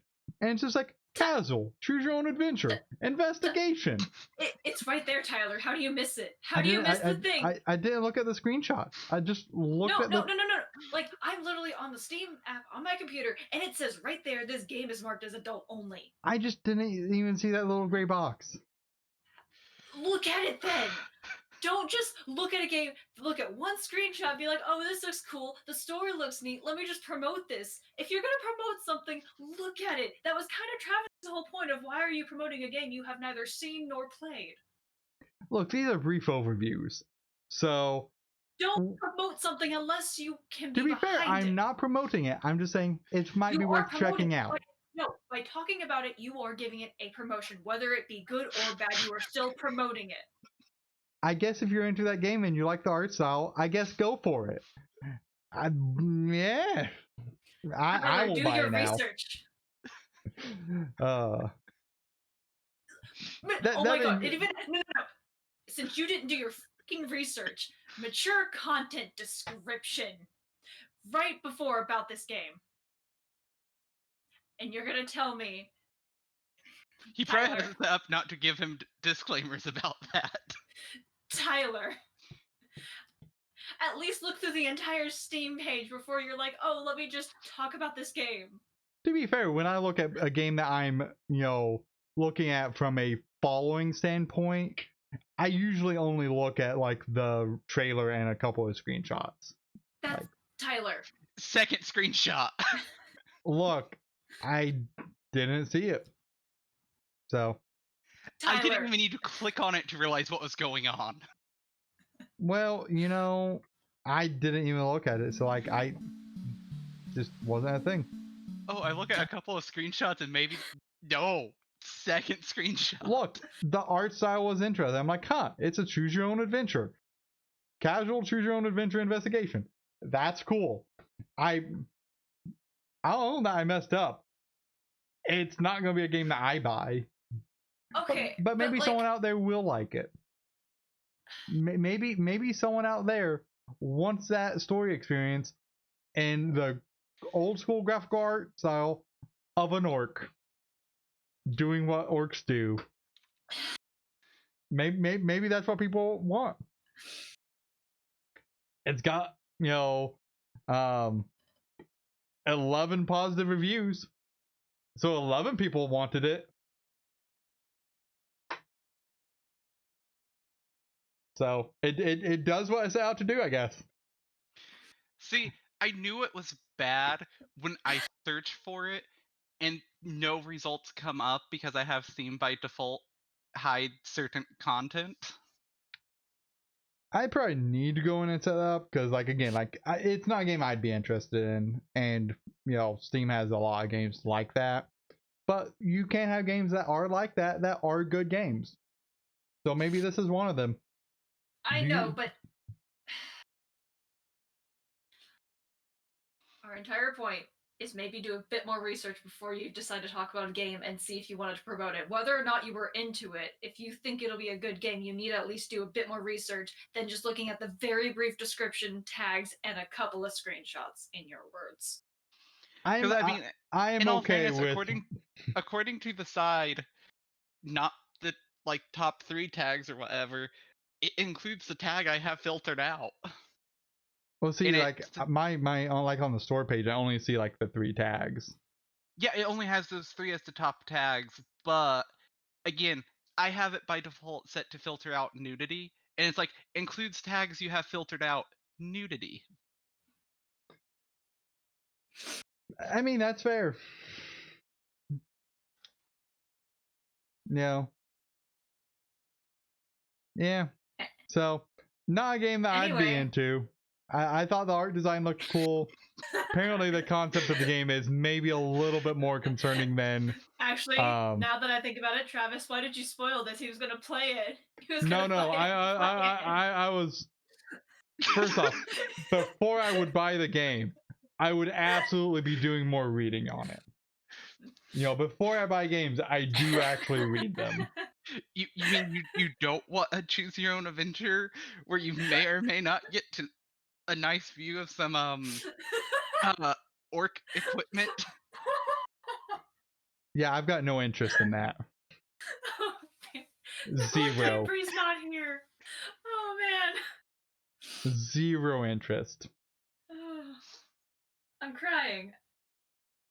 That's how hard I'm laughing. I'm crying. The unfortunate realizations sometimes. But that being said, if you want a game where you are involved with orc stuff, maybe that's for you. Anyway. Learn from my mistake.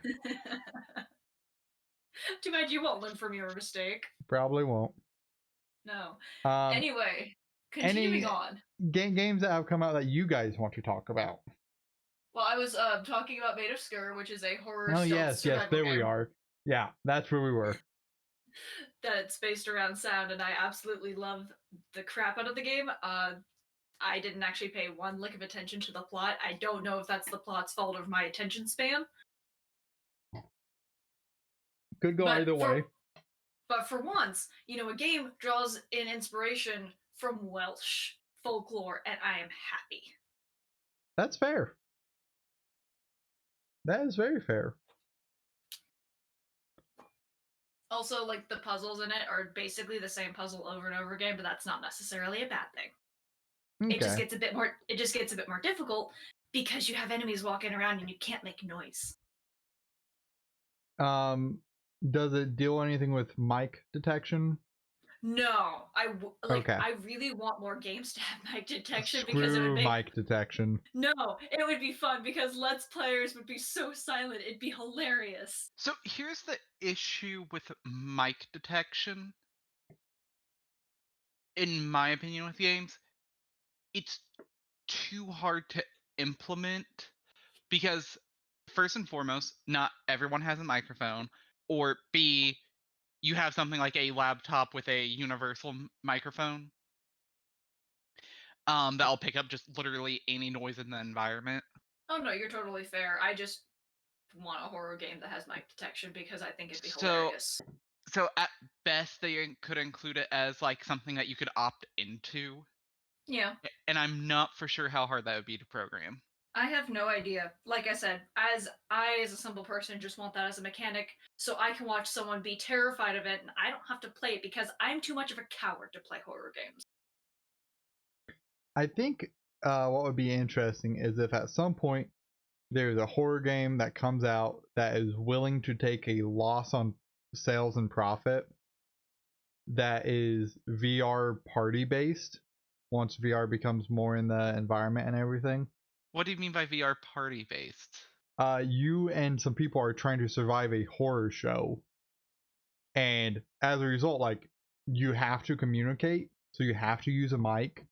So you're can't talking just about multiplayer. Yeah. Yes. Not necessarily party based. A multiplayer horror game that you have to actually communicate, through that. And I don't know how you enforce it going only through the game itself. Well, okay. But so You can't. If it's on PC, you cannot enforce it going only through the game. Discord will always be a thing. You could probably code something to do it, but it would border on malicious content. So anyway, what I was gonna say is, like, there are some games where it's not horror. It's just, puzzle solving. Technically, you're not in the same room as the person, so you have to communicate in We game. were here. We were here together. We were here too. Yes, I love those games. I love the crap out of those games. But yeah, you don't actually have to use the end game shit.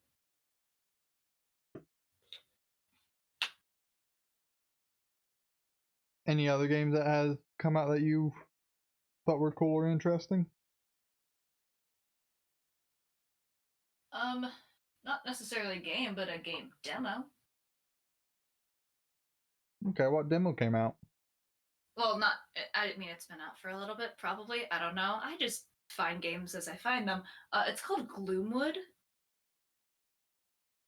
It's basically Thief, and it looks cool. Interesting. Now, Thief is the stealth franchise, right? Yep. Gotta hide in the shadows and sneak up and stab. Yeah, at least from what I know. Things I am not good at. The game looks awful, but to each their own. Jess, we don't have any room to talk on that. No, I'm talking about, like, graphically speaking, it looks awful. I've played worse games, but a lot of games. I'm just saying, like, it has the look of a lot of more, like, horror games from about 15 years ago. Works for me. Then again, I don't exactly intend to play this game. I intend to watch someone play it because I can't play these games. Well, why not? I suck, I'm a coward, and also I don't have a really good PC. You know, that is a Okay. game I could potentially see myself playing because, like, there is some stealth there, but you can actually do fighting in that, and that is enough for me to possibly consider it. I'm not saying like mechanically or anything like that the game looks awful. I'm just saying objectively speaking the game looks awful You know, by today's standards. That's fair. I actually do find that kind of graphics appealing in a way, though. So, I like it. And it looks like, I would I'm more assume that they concerned are. about the third screenshot where it looks like a person has a cane shoved in them. Oh yeah, no, that's a thing. And it's just like, man, that body, it looks bad. But I mean, I think it's clear that they are going for the aesthetic, right? Yeah, they are. Like, I'm not saying it's an issue. It's what they chose to go with. Yeah. Just if you're a person who's all about dim graphics, though. Well, yes. If you're all about high fidelity graphics and texture details, probably not the game for you. I already told you I had trash taste. But yeah, no, I could actually see that being a game I could play. Yeah, I'll actually add that to my wish list. That's worth following. Nice. Your wish list is just a garbage disposal. It's 1,080 games. So I can't say shit. Anyway, another game that is like coming out in I guess chapters is a game called Tasty Ramen. Isn't that a horror game? Yes. It's a cute looking. It's a cute looking horror game. I am almost positive I've seen gameplay of it. Of the original or the newest version? The original. Okay, well, there's new. It's updated. Because like the original thing was like for what, a game jam or something like that. Yeah, and but it's now, like one room. Yeah, but now they're up. It's updated by quite a bit. So like they actually started implementing some story in there. I think it's a bit scarier, but that's just me because I hate chase sequences. Chase sequences are literally the worst. No, they're not. The only way you should ever do a chase sequence is if there's a dude with a chainsaw. And or a girl with a chainsaw. Gender doesn't matter for that. There just needs to be a chainsaw involved. No. I think he's a little bit biased because of Castlevania 64. No. The maze? No, my point being is, realistically speaking, a chainsaw is a one-hit kill. So it's either a grotesque monster that there is no way to fight back against, or it needs to be a person with a chainsaw, because otherwise the person's just not trying hard enough. Okay, you're talking about a horror game where logic doesn't usually apply most of the time anyway. Like, oh, let me just enter this horrible building that I could escape from at any time, yet I choose to go deeper. My brother has. I assume it's Corpse Party rules. As far as they're concerned, they're in a separate pocket dimension. And leaving just isn't a choice. What? That window is clearly not breakable. You know, that is a fair way of doing some of that game logic. It's like, yeah, it's just Corpse Party rules. Leaving is not a choice. That might be a new thing I use as a descriptor. That's pretty good.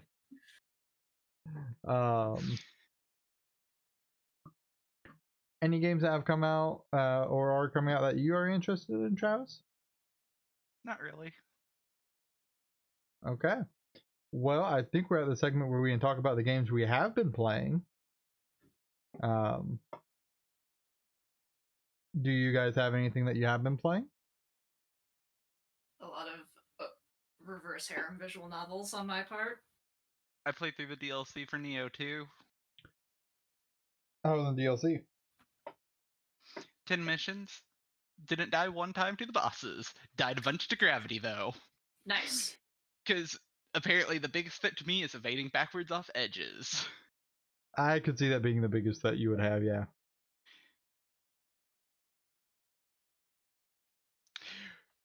To make it even better is it's when there's no threats around. It's not while fighting an enemy. You just accidentally like evade off the ledge. Yep. And it's like, no, not that direction.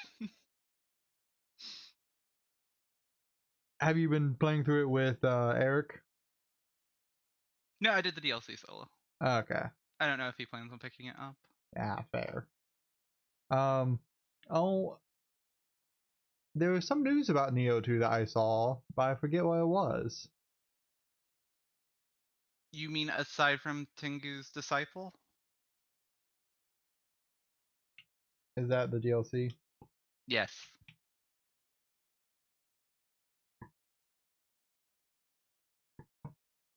Maybe that was it. Because I was going to say that literally released Thursday. Okay. So any news that's been pertaining to it is probably about its DLC releasing. Probably. It may have called it that, and I just didn't relate it to being the DLC. That could be.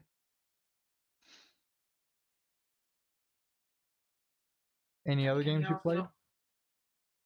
What? Any other games you have played? No. Okay. Like I said, I've been playing mostly reverse harem visual novel games because it's just my aesthetic. You do enjoy those. Correct me if I'm wrong, because I think I might be wrong here. But is that where it's a girl with a harem? Yes, basically.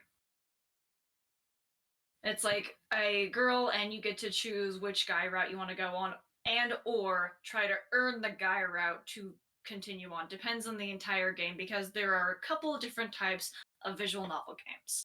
There's like kinetic, there's like for dating sim, there's either stat building or there's make all the right choices to earn the ending that you want. If there's one thing I've learned about visual novel games without actually having played visual novel games, it's save before you think a choice is coming up. No kidding. Or like if the choice comes up, because the visual novel games I've been playing let you save at the choice. I was going to say, it depends on if you can save at the choice or not. If you think there's a choice coming up and you can't save on the choice screen, always save beforehand. Yeah, no, trust me. I am someone who likes to try to get all the endings, so I do that anyway. I've played one too many games where, oh, what's that? You picked this option. Enjoy watching your favorite character die. Oh my god. Not to mention, like, my save obsession started with Kingdom Hearts, with me constantly dying because I sucked. I don't mean to laugh at that. No, My obsession with saving started when I kept saving into a position where I can't win. And it's like, no! maybe I should use 2 slots. Yeah, it's funny Just how 2-slot maybe. saves are good ideas. I am so unhappy that I decided to check the popular upcoming tab on Steam. Yeah. I'm so upset. Yeah. There is a game called Realms Beyond that is supposed to come out sometime in 2020. I have no idea when.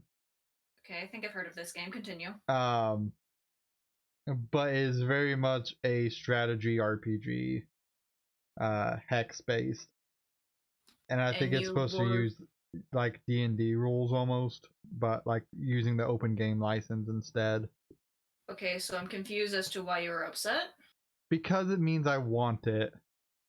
And again, another game that is Shut proving up. to be extremely niche, and you aren't going to finish. I don't care. I like to support companies that do things I want to see more of, even if I am bad at, completing those things. Those things can make me very happy. Tyler, if you want, you can make a list of like top 10 games that you want to play, and then I will constantly harass you until you finish it. No, I really don't need that. Like it. Yes, you do. You need it. No, I'm trying to hold myself. I'm trying to get to a point where I can hold myself accountable more. Yeah, but like sometimes you need help along the way till you can slowly get used to it on your own. Travis, do you know his address? Because if so, I can threaten to send glitter bombs to him and Bree not to open them. Well, let's not do that. I don't, but I'm sure I could learn. Yeah, probably. I mean, I could just ask Bree, duh, but like Bree's not here, but that's fine. Yeah, just and it ask should her. also never be said on stream. Oh, you act like I'd actually go with my plan that I'm currently planning. No, Instead of letting a secret that's plan. not my point. Third point, you probably shouldn't also say anything about sending bombs, even the glitter variety, through the mail. I mean, that's what it's called. So I assume we are out of games that you guys have played in the last week or so. Yeah, I've mostly did a lot of Neo too. And I've been mostly playing reverse era visual novels.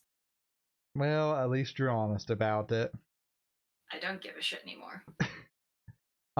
So I have played both more Story of Seasons and Friends of Mineral Town. I'm now halfway through summer. Obviously.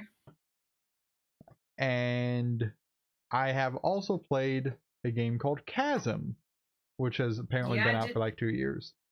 I did see you put that on your Twitchy. Yeah. That's a interesting game. I actually really enjoy it. It is a Metroidvania, and there is some element of seed generation. I don't know what it generates. It generates something, whether it's the tile map layout or whether it's where items are located or enemies. I have no idea.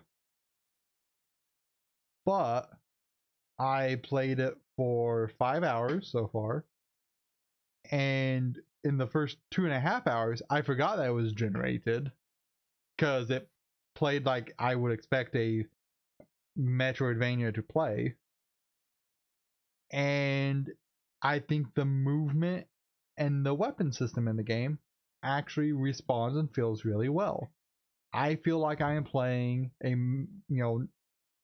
Metroidvania on a handheld or on an older game system. Like, it feels really good. So Travis, I would recommend you check that game out if you can ever get it for a good price, because I think it's pretty cool. Are you implying that the 60% off week-long deal is not a good price?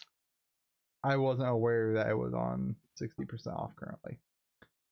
That being said, till August 3rd on Steam, you can get it for 60% off, and it's like $8. I think that's it's almost like you should do research before bringing things up. Well, I try, okay, but I have a life. Believe it or not. Oh, shut up.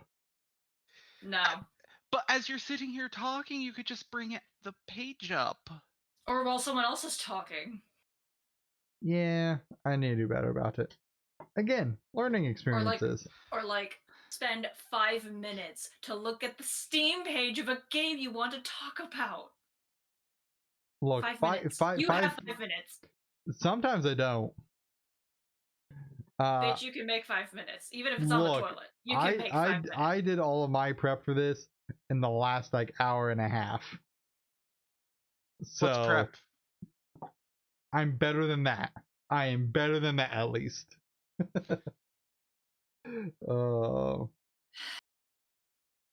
Yeah, so these are procedurally assembled areas, as it looks like how let me get this done. straight. You did all of your prep in an hour and a half, and you picked nothing but basically niche titles. Look, I enjoy niche titles. Like, niche. Fine niche. I'm still probably gonna say niche quite a bit, but I'm still gonna correct you. But that being said, I have tremendously enjoyed niche titles all throughout my life. I doubt that's going to change. I hate to say this, but one of the Neptunia games has a great joke about niche titles. Does it? Yeah. Unlike AAA games, niche titles basically always deliver on what you want. Look, I've got weird game taste, and they do a pretty good job about it. All I'm saying. No, like I'm not making like any like snide comment about that. I'm just saying that's a great joke because they are absolutely right. They really are. So for a Metroidvania game, Chess, like honestly, for $8, you should buy it and you should play it. I like it a lot because I know I spent 5 hours and I'm It'll probably. I mean this as a joke. If it had multiplayer, it would probably go about as well as like when me and you did Risk of Rain 1. That's been a long time ago, and it didn't go well. I remember that much. It went fine. You're a liar. Just because you died on the second stage means nothing. No, I think that means a lot. I beat the game that run. It went fine. You're such a broken person. Literally, like, third time playing the game beats the game. I'm sorry, Tyler. Who's a broken person? My brother is so You. much more. No, he is so much more broken than I am. Says the average 50% or less game completer. Look, I didn't say he has an issue completing games. I just said he's broken. And you are broken too. Continuing on. There are scales of broken, and he goes off that scale. Tyler? Brio back me up on this. No. I remember you spending hundreds of dollars into Steam, buying a shit ton of games, and then saying to me that you don't know when you'll ever play them. But I wanted to support them, so I knew what I was doing. I've got a question. Oh, God. Why do you have Army Men RTS marked as your favorite game with 3.1 hours of playtime? Because Army Men RTS is my favorite game. But 3.1 hours of playtime. Look, that's fine. I've played a lot more than 3 hours of Army Men RTS in my life. You know this.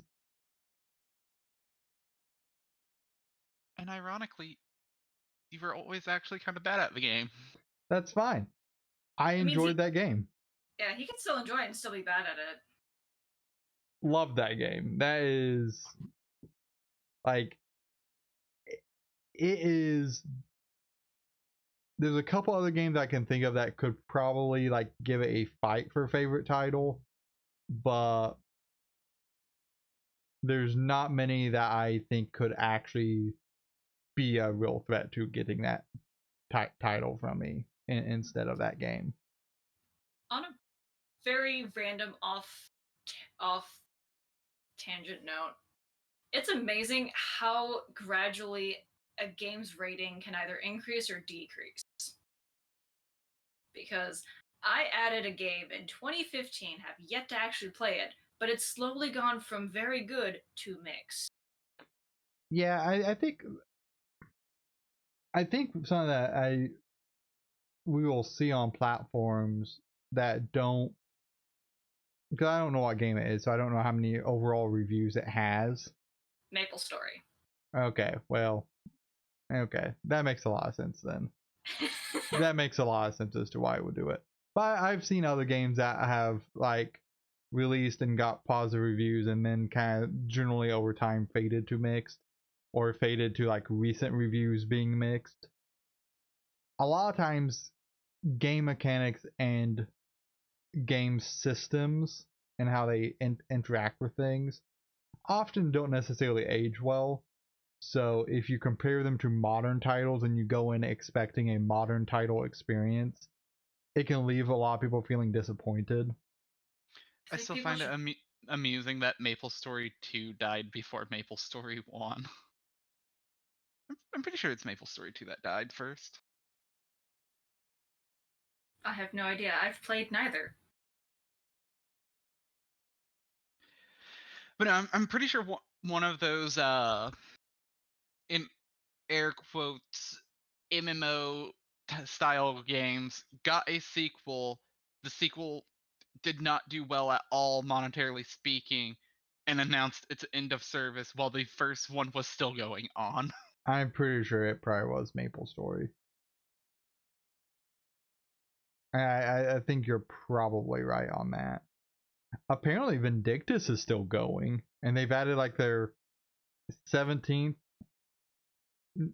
free character or whatever, or class. Isn't it 17th or is it like the 32nd? I know that's a really big difference in number. But why does that surprise you? I don't know. It just like I remember playing it way back. But here's the thing. It's a free-to-play MMO, so I can almost guarantee you it has fan service and skimpy outfits. Well, there are skimpy outfits. Just being on the Steam page, there is bunny girl outfits. So, Okay, the bunny girl outfits alone probably bought them like 2 years worth of time. Most likely. That being said, they do have this was the 16th new hero that like just launched recently. But to be fair, like I mean, it is an action-based MMO, and it does seem at least semi-solid outside of probably scummy free-to-play MMO practices. I don't think there's any other games that I played besides those two though this week. Let me check my profile and see if there's any other games. But I don't think there is. Nope. Those are the two games I played. Did get an itching to play some EDF in the middle of the week. I just didn't. 'Cause you're lame. Look, we can play some more EDF sometime, Chaz. We can start our hard mode playthrough. Also, you should probably update your bio on your page to not be plays.tv and not say probably not worth watching. No, that's pretty accurate. But you shouldn't say it. Man, it's my Steam page. I'm really okay with that. I do need to fix the one part though. You are right. It has been a hot minute since I have done anything with plays.tv. I also mean this as a joke. I don't think the self-deprecation thing works super well unless you're a girl and or you have a tragic backstory. I mean, I'm related sorry, to he's your you, brother. so that's my tragic backstory. What? That's okay. Did you Same say you're joke, related David. to me? Yes. You haven't had nearly bad enough yet. We need more Van Door incidents for it to be tragic. Right now, you're just at average. I don't think I care to ask. Well, I'm just saying, like, usually the likable characters and things like anime and such that have tragic backstories involve all of their friends and or family dying, being maimed or scarred for life You're not wrong. in horrific ways. And for the most part, you've avoided that, so you're still at just average. Average anime male protagonist. Look, I understand that I'm an average person. I say I'm an average person. I think he falls more into side character than protagonist. Also probably true. No, he could be a protagonist. There's a few anime where the male protagonist has had the most normalist of normal lives, and yet things happen to him for some reason. Well, I mean this more as a joke. If anything, I think I would be the one that would be the protagonist, and he's the side character. No. That's true. Tyler does cause you grief. So no. Travis causes me so much more grief than I could ever cause him. Like, no, but Travis is an agent of chaos. No, Yeah, I'm a paragon of justice. The hell you are. There are not words to describe. Like, Travis is that side character that always just does something to get the group into the worst situations. Like, no, it's fine. See? Let's carry on. No. Travis is strong feelings here. Strong feelings. I wouldn't be the side character who does that though. I like you are like I would be more the protagonist who's just like, hey, we need to go try to help them. It might be awful, but hey, we need to go try to help them. No, because the protagonist is look, Travis, you don't have protagonist energy. You have Why don't we like, just agree? Why don't we just agree that you both have protagonist energy in your own way with very different plot lines to your own anime? I don't think I have protagonist energy. It's fine. No, you are generic anime male boy. It's fine. There are plenty of those animes going around. That is very true right now. Part of me wonders if I have survivor's guilt energy. No, because you wouldn't feel any guilt.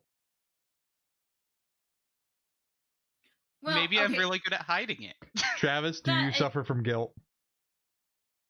I played the 5th. When you have played Dark Souls with Eric or Bloodborne with Eric or Austin or anyone, and they die a horrible death on the path that you have led them through, you're telling me that you're not just saying, should have dodged better or should have kept up better? Because let me tell you, from personal experience, that's what you tell me.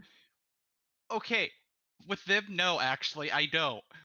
In fact, I apologize for dodging a cannon shot that resulted in one of their deaths.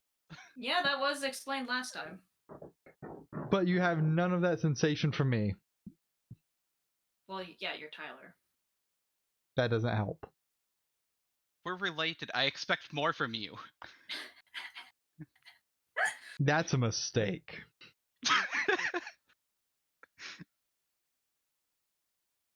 On just all kinds of levels. Well, I think that covers most of our topics. We can hit up on any media we've been briefly enjoying over the course of the week. I've been wanting to rewatch one of my favorite animes of all time. But, like, that's it. Which one's that? Angels of Death. I remember hearing something about it at one point in time. I really liked it. I liked the game, too. I'm guessing there's a lot of death involved. Not necessarily a lot. Okay, well, you know, when you go into that tone of voice and that kind of wording, I'm prone to doubt. No, here's what our scale for rate of death needs to be. Does it outpace Attack on Titan? I've never seen Attack on Titan. You're not missing out. From something I saw trending on Twitter, Attack on Titan was the best-selling manga in decades for Japan. Look, I understand that it does incredibly well. I understand it. And you know, I like the first season's theme. I think it's great. Don't care for the show. Just not my thing. It's not my cup of tea either. Yeah. Yeah. I am A-okay not being involved in that fandom and that murder fest. It's not a murder fest. Disagree.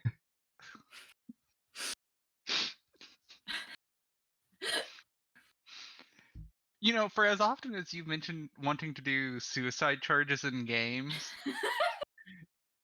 you don't really have room to disagree. No, I do have absolute room to disagree.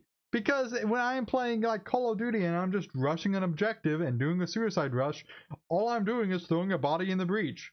In a video game, that's fine. There is no emotional attachment to a character that I am respawning as in 3 seconds.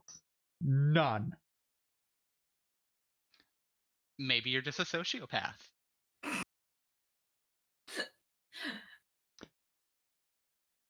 Based on what I'm thinking about doing to you, you know you might be right. Are you sure that's not heading to the territory of psychopath?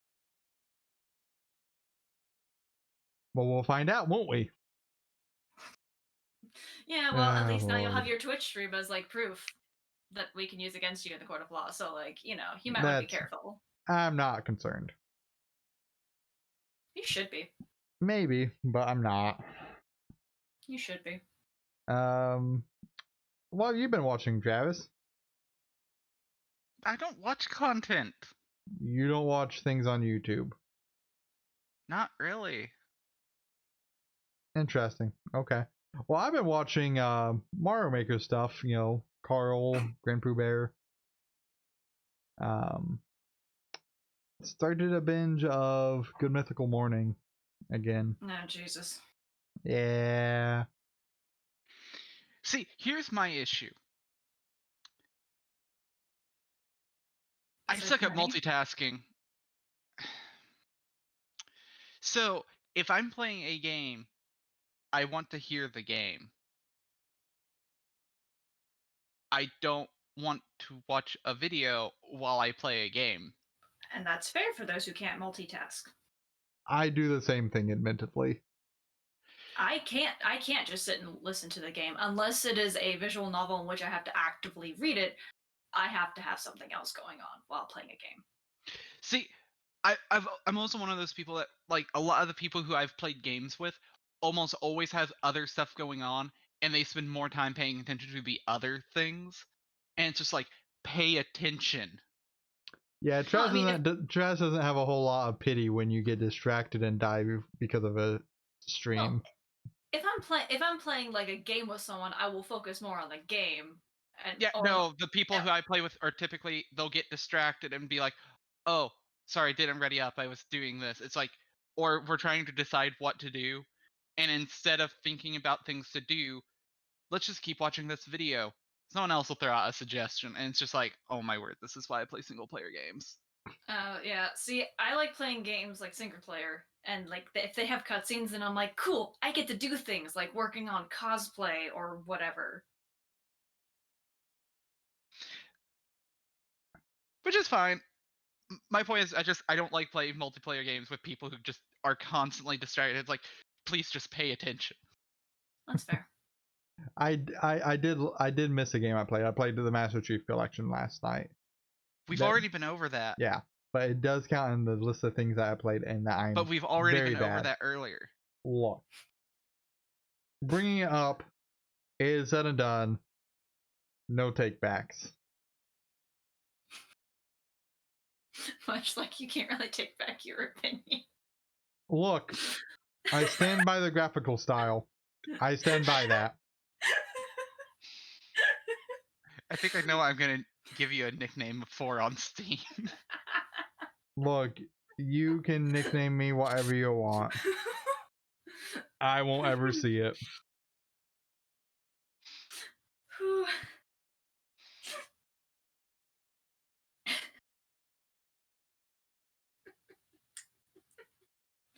Good lord, you guys. Oh, I can't wait until Bree's on here too. Then all three of us are just going to be against you. You don't know, she might back me up. Based on what I heard last time? Not after that last suggestion. Well, you never know. You never know. I can hope. Tyler, do you never learn your lesson, do you? I've been told that. Clearly. Yeah. Well, I think that puts us at a good stopping point for everything. Unless there's any other gaming stuff going on that we need to talk about. I don't think there is. I can't think of anything. Okay. Then Well. again, Then again, I am just a person with trash taste, so I don't really want to delve into my trash taste. Well, delving into some of it is never a bad thing. It can't be any worse than my suggestions. I mean, I have a feeling if some people looked at some of the games I played, I would just get weird looks. That's because you justify weird looks. Like, just your existence. Not even the games you play, just your existence. Really does it. But I'm all for a stopping point. I have to get up in 5 hours. Why do you have to get up on a Saturday in 5 hours? Because I'm going to drive to Cincinnati. So you're getting up at 3:30 in the morning? Yeah. Wouldn't that be 4 hours then? No, no? Yes. Okay, so 6 hours then, because I have to get up at 4:30. But at this point, it is less than 6 hours. I guess enjoy the drive and be safe.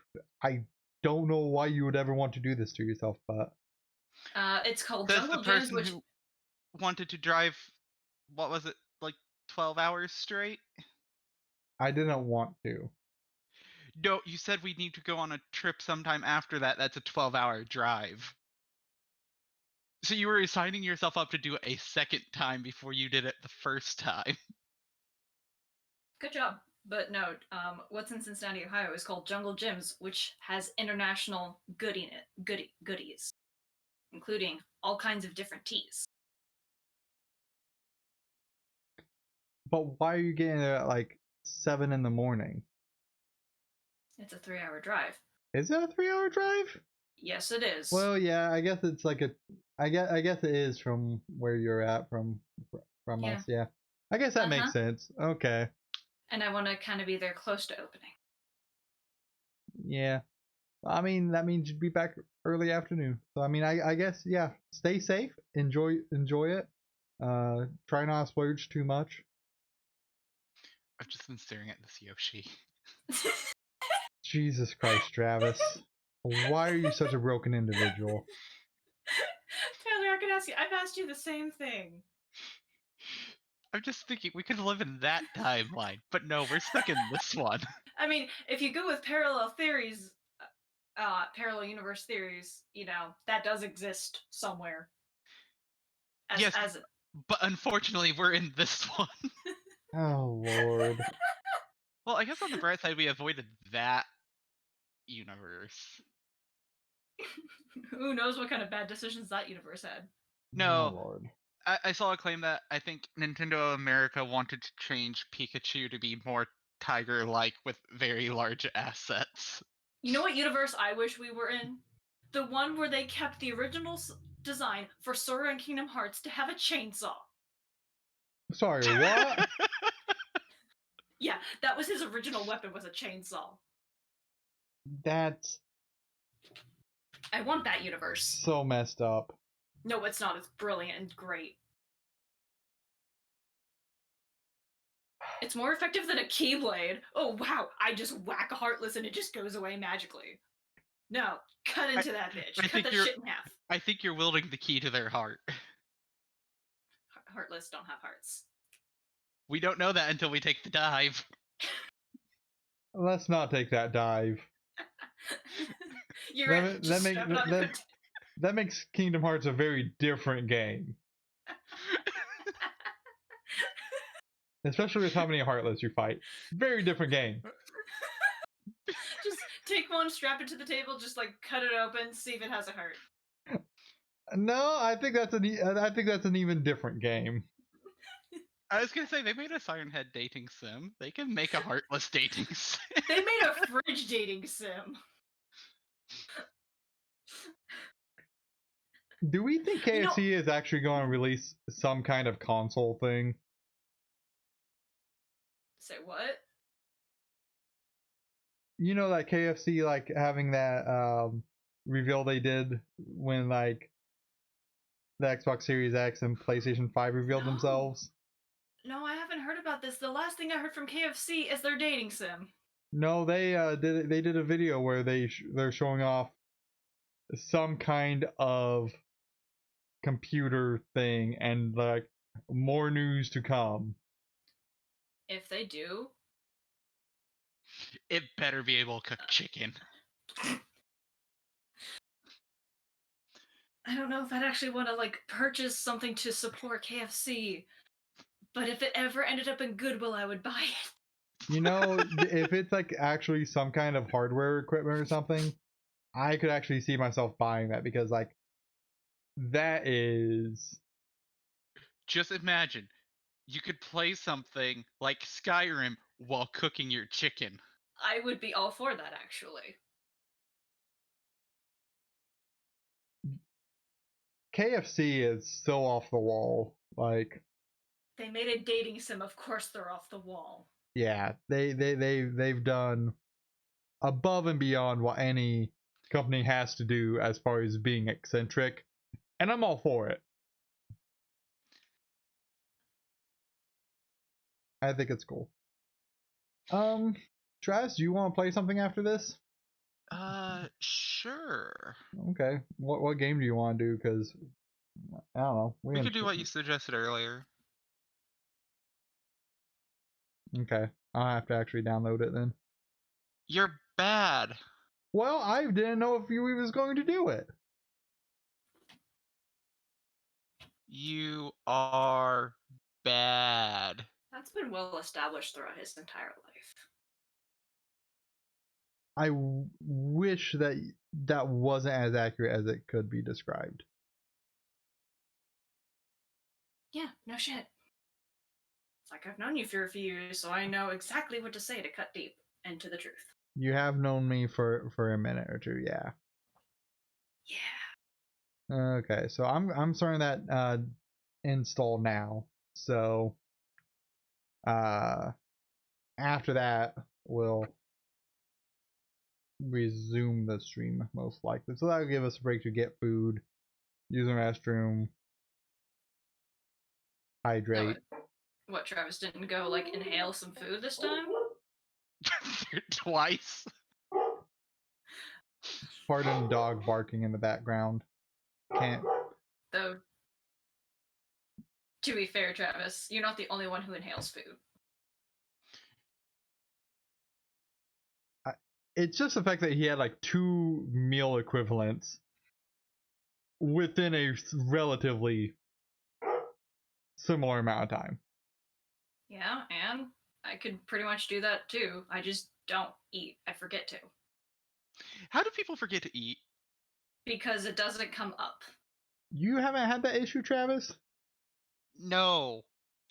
I seem to lack the trait of forgets to eat. See, for me, it either goes a two-way street. Either my stomach doesn't growl or doesn't have the pain, so I can go like an entire day without eating because I don't get that pain, or I get so hyper focused into what I'm doing, I essentially ignore the pain and forget it exists. I have done both.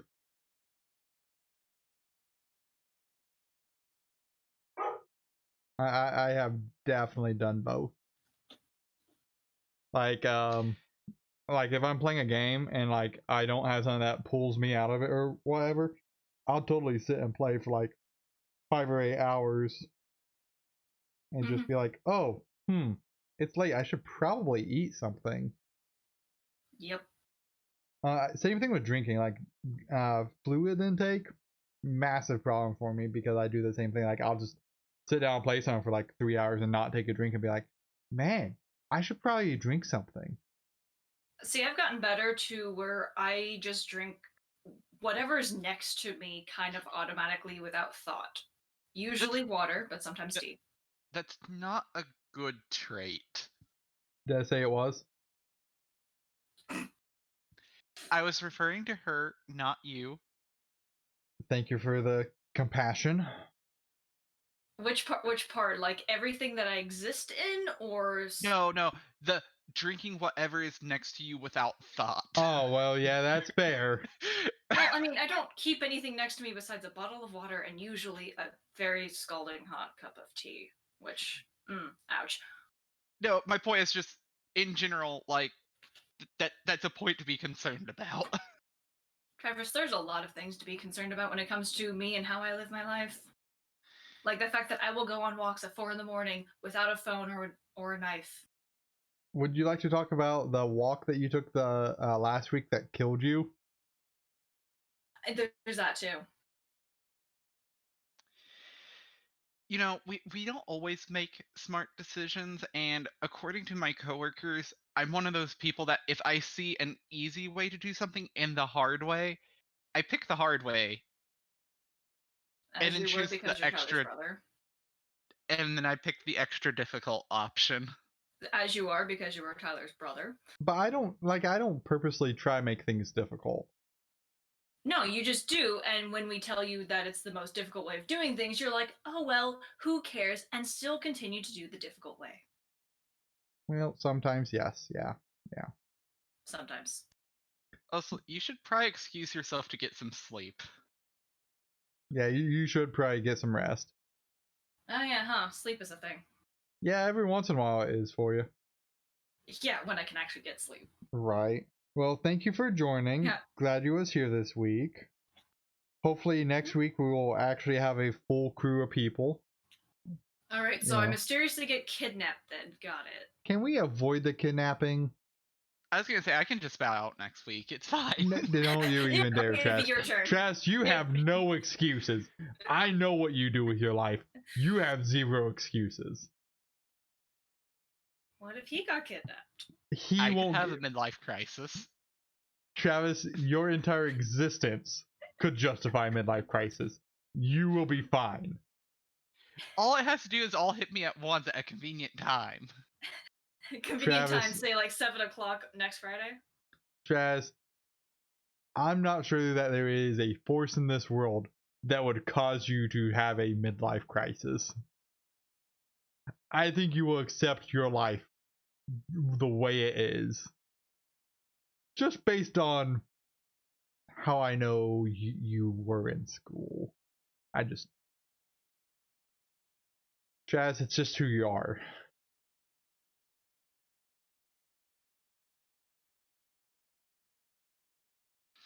So how's the download going? I'm at like 46%.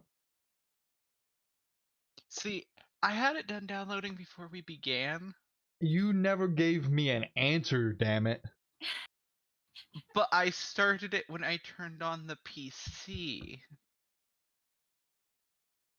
You should communicate these things so that You way. mean like how you don't communicate things? Ooh. I at least try. Mm-hmm. I do. I didn't tell you no, did I? You didn't tell me yes either. But I didn't say no, so You- you should have just... Agent of fucking chaos. Paragon of justice. The hell you are. The fact that you have the nerve to describe yourself as that, and the Just as fact only that I matters about think which you, side the fact you that I think stand you on. believe it, the Just fact as that only I matters which side you stand on. the fact that I know that you believe that you are the paragon of justice just eats me alive. Well, that sounds like a disease. You should get checked out. Hey, I think there's a certain orc game that you could probably get some stress relief from. I think I'm good.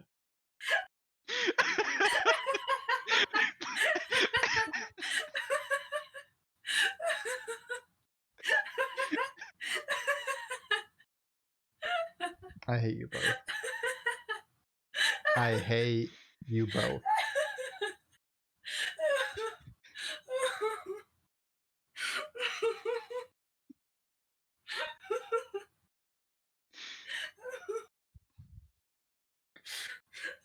Okay, so anyhow, I think that we are going to take,